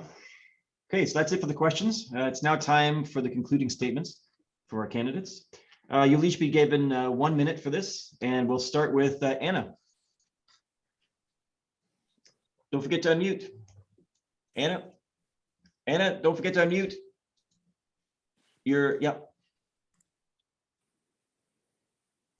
Sorry, my sister-in-law died. Okay, I had dealing with Italy and Alabama and all over the US. Okay, so this is what I want for Tiny Township. I want a good mayor, which is Dave, and I want good deputy mayor, which is Sean. And I want Kelly there, and I want Mario there. And I thought I'd be there just to go figure out what's going on because I'm good at financial. So that's what I know. And that's it. I've been through a lot, like a family thing. But what I want for the best for Tiny is not to be like Wasaga Beach. And I can see it happening because they bought that place right behind me and they think they're going to put those big things and do a friggin' no, not in Kawaja. It happened in Kawaja. That's why I run. As soon as I found out they run, they sold that store and they did that. No, it ain't happening here because they'll try to make it like a commercial thing. I don't want that here. I want it. Thank you. Thank you, Anna. Thank you very much. Okay, next we'll go to Dave Brunel for your final statements. Yeah, I'm sorry to hear about what happened to you today. According to the AMO, Association of Municipalities of Ontario, the provincial government has power over all municipal institutions in the province. The provincial government are responsible for issues such as natural resources and environment, as well as property and civil rights, and has the power to enact and amend laws and programs related to these issues. The powers of municipal governments are determined by the provincial government. Municipal governments in Ontario are responsible for providing many of the services within their local boundaries that you rely on daily, such as water and septage, roads and ditch improvements, and bylaw enforcement. And according to the recent survey done by FOTSA and the Township of Tiny, it was pointed out that these 3 issues were the main priorities. Therefore, any institution and issues that the province has power of will be difficult to change or stop as there are issues that are beyond our control. In my opinion, there are 5 issues that are facing council: erosion of our communities and culture, apathy of residents feeling rejected and neglected, lack of faith in politicians, and depletion of our natural resources. So protection of the environment taking precedence over development is for sure what has to happen, including gravel pits and tiny waterfronts. Thank you, Dave. Next we'll go to Emma. Thank you. I don't know of a single formula for success, but through my work with the municipalities and along with EDCNS, I have observed that some attributes of successful leadership are universal and are about the ability to encourage people to combine their insights, their enthusiasm, and their efforts to achieve outcomes that would otherwise be out of reach. I intend to use these insights, my experience, and my perspective as one of only 2 female candidates running to add value to council and the conversations that will be had around the type of community that we're building and the legacy that we intend to leave behind. With a platform that's built on transparency, communication, and participation, I would be honored to serve as your counselor. Often, federal and provincial elections are thought of as being more important, but it's the municipal councillors who have a huge impact on the things that matter in your day-to-day life. And for this reason, I encourage each of you to reach out and discuss how I may be able to represent your interests and make your voice count when you cast your ballots. Thank you. Thanks, Emma. And now, oops, we'll go on to Mario for closing statements. Hi again, everybody. Firstly, I'd like to thank everybody for taking their time to hear our perspectives, as well as I'd like to thank all the other people running for putting up time for their public service. As I said originally, I've been a resident of Tiny for over 30 years and have fought on many issues. One of the things that I've always maintained in my campaign is trying to bring back unity to these communities. We have to do it through conversation. We have to do it through appropriate narratives. For too long, we've had too many people misleading us, which has caused divisions within our community. We need to have a council and council members that are going to work with the township, with the residents of the township in order to promote that. Divisions are addressed and fixed when conversations happen in a mutual fashion where people want to accomplish things. Our job on council is to facilitate that, listen to both sides, and be able to come up with proper solutions that work for everybody. My time over the years being an insurance broker, I've had to deal with many issues on many sides. It gave me the opportunity to do negotiation work, as well as see things from perspectives that a lot of people just don't see. And what I'm hoping to do, and I would like everyone's support, is I'm running for council, and I would like your support on October 24th. Thank you. Thanks, Mario. And now we'll go to Kelly for a closing statement. Yes, thank you to everybody who participated tonight and to those watching. I have had a very illustrious career as a RCMP officer. I was the team leader in the counterterrorism unit for all of Ontario. I have led many, many, many investigations, which you people will never hear about. I have led up to 1,000 investigators, all with the common goal of disrupting the threat. However, my wife and I chose this place to retire to.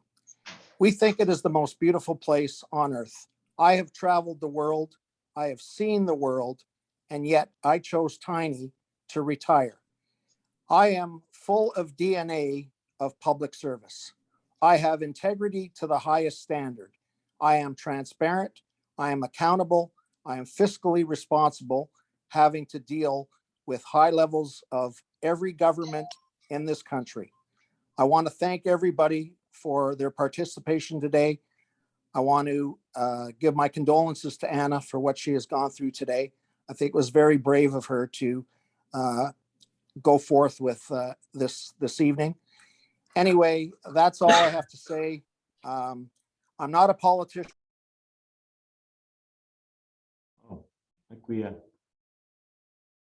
we just lost Mario. Who was that? Was Kelly. Kelly? Yeah, sorry, Kelly. That was a good wrap up there. Okay, we'll move on now to Stephen for the closing statement. Thank you again to the chamber for putting this together today. I'd like to thank all the other candidates and the over 200, I think at one time it was over 200 people that logged in today. I just want to make sure that everyone remembers to register to vote at www.voterlookup.ca. I found out myself that I wasn't registered a couple days ago, but I am now. And when you do vote, I am asking you to vote for Stephen McNamara. Thank you. Thanks, Stephen. Okay, and now we're going to go to Eric. Right, I'd like to be able to, well, yeah, first of all, thank you for the for organizing and everybody coming. But I'd like to be able to draw on my an element from my recent career that I'm quite pleased about, proud even. For the 2021 election, we managed to be able to get standing at the gates of Teton Pit, where established, of course, the purest water through 50 peer-reviewed studies, over 50 and over 12 years of research, and managed to get disparate parties, so from the NDP, the Greens, the Liberals, the Conservatives, and the People Party, to be able to speak with one voice. And it was no small miracle when we were able to do that. So I would like to be able to use that as the track record that I have in order to try to be able to build consensus, try to be able to work together to find the solutions that Tiny Township needs to be able to work towards in order to be able to accomplish what we want to do is largely just be able to live in this fantastically beautiful part of the world that we have. So yeah, for a community building candidate dedicated to responsible and responsive government, for a community that's respected and an ecology that's protected, please vote Eric Shroman to council. And I thank you very much. Great, thank you, Eric. And now we'll move to David. Thanks to the chamber and candidates and all viewers tonight. My promise is to assist council to make informed decisions that will benefit all of Tiny's taxpayers. I will work hard to provide sound and honest advice, and my mediating skills will help solve difficult issues. As your counselor, I will listen to your concerns, and we can work together to find resolutions. There are some serious environmental issues facing Tiny Township in this election, including aggregate operations that will destroy our pristine water if we don't take immediate and aggressive action. The issues in this election are critical and divisive. Please give me the opportunity to make your voice heard. Thank you very much. Thanks, David. And next we'll go to Stefan. Thank you very much. And thank you very much, everyone, for attending tonight. Really appreciate your time. This is kind of a transactional thing. This is where I ask you to support me for the next 4 years. So I should tell you what you're going to get. You're going to get a team player. You're going to get someone who's committed for the next 4 years. You're going to get someone who's a lifelong learner, someone who's willing to educate themselves on what matters. You're going to get someone who's willing to listen, someone who's willing to ask the hard questions, someone who has experience, some skill, someone who wants to fight for your needs. So I'm asking for your vote on October 24th or in the mail prior to.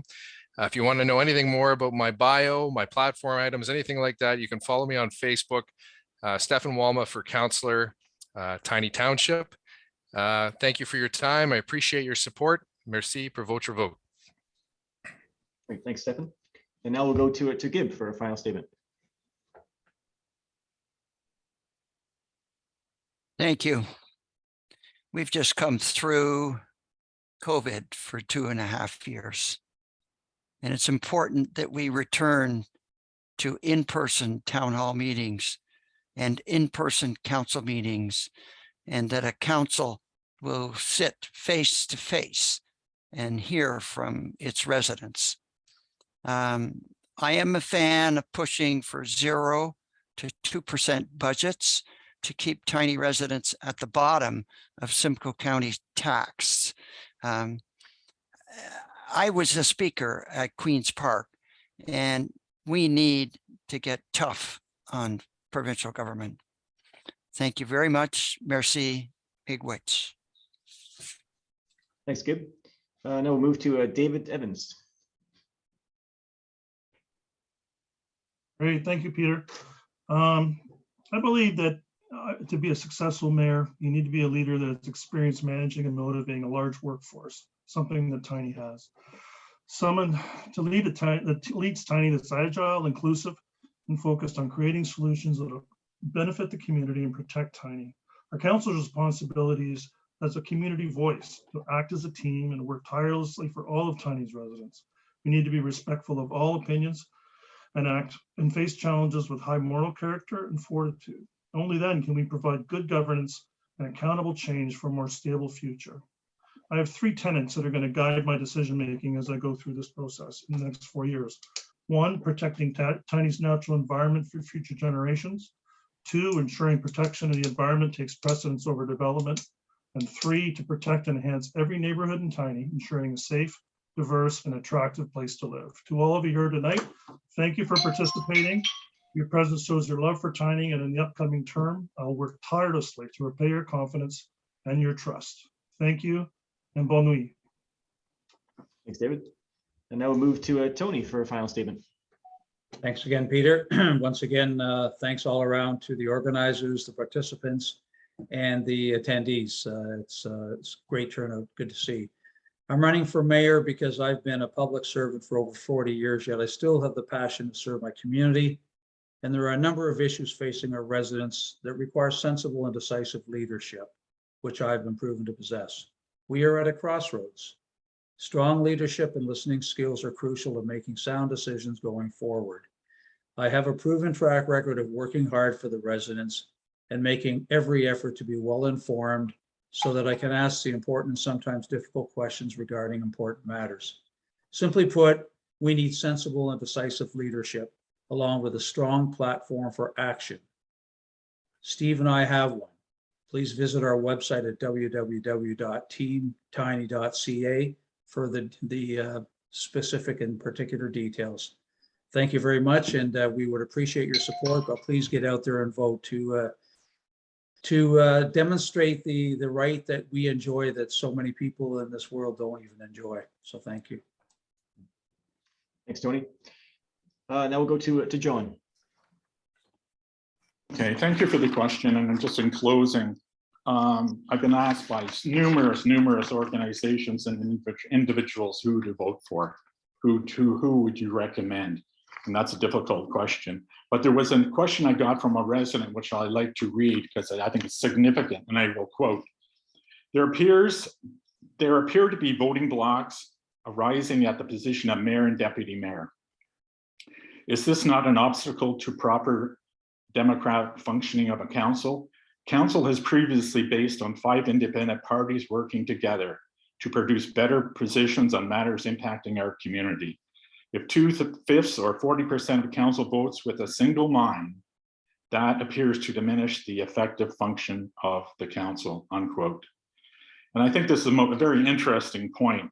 I feel that voting blocks weaken the effectiveness of local government. I'm not part of a block.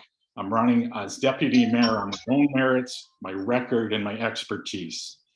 There are 3 candidates for deputy mayor, and you can vote for any 3 of these candidates, no matter of who you vote for mayor.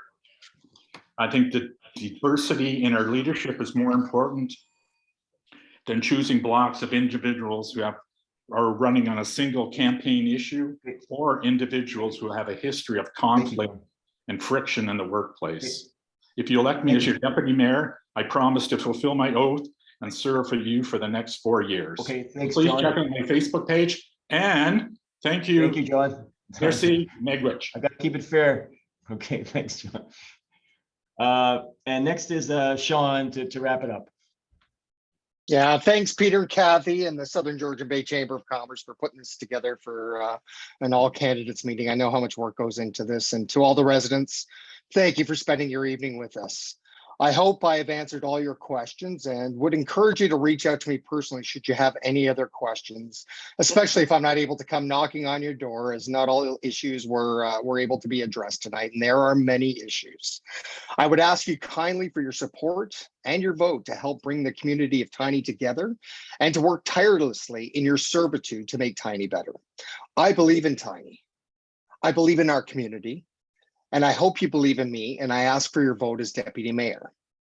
If you want to know more about me, my work history, my accomplishments, and what I've done for Tiny already, I encourage you to check out my website. It includes my platform, blog posts, or if you just want to contact me directly, it's www.seanfordeputymayor.ca. I thank you all for attending this session and for taking an active interest in Tiny's municipal government. Thank you. Merci. Bonne nuit.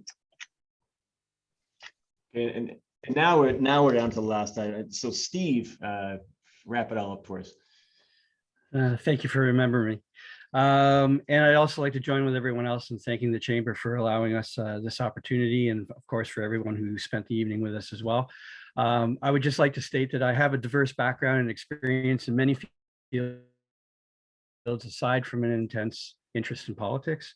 My background in civil law, customer service, both building infrastructure and construction and structure construction, including knowledge of the building code and future maintenance and requirements of both, insight into the internal workings of public works departments locally, as well as that of Tiny, I possess business acumen of having started, developed, and operated several distinctive businesses, and understand and can construct financial proposals, profit and loss statements, budgets, and I also possess advanced negotiating skills, having worked with multiple institutional investors, real estate investment trusts, corporate real estate lawyers, and firms.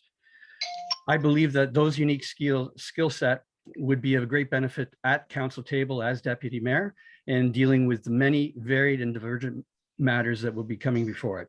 My wife and I moved here 17 years ago for a quality of life that is unsurpassed anywhere else on the planet, and I would like to maintain that. Thank you. Thank you, Steve. Okay, thank you very much to all the candidates. In conclusion, I'd like to thank definitely for all the work that you've done. It's not easy to get up and do all the things you've done and spend all the time hitting the streets and putting yourself out there. And for those, of course, tuning in this evening, I appreciate you doing that. It proves the political involvement that's so important to our communities. Also, I'd like to ask those watching tonight that in the following days before the election to talk to people that aren't here and ask them to vote and even tell them to vote. No matter what side of the fence they're on, I think it's just important that people exercise their right to vote. And on Monday, October 24th, we have to get as many people out there as we can. I'd like to thank Kathy, of course, from the Chamber for setting us all up, for efforts in organizing the forum. And of course, the Chamber would like to thank the candidates, their teams and their volunteers who have committed time and dedicated all their work to their campaigns. This concludes this evening's forum. And thanks again for tuning in and have a good night. Thank you.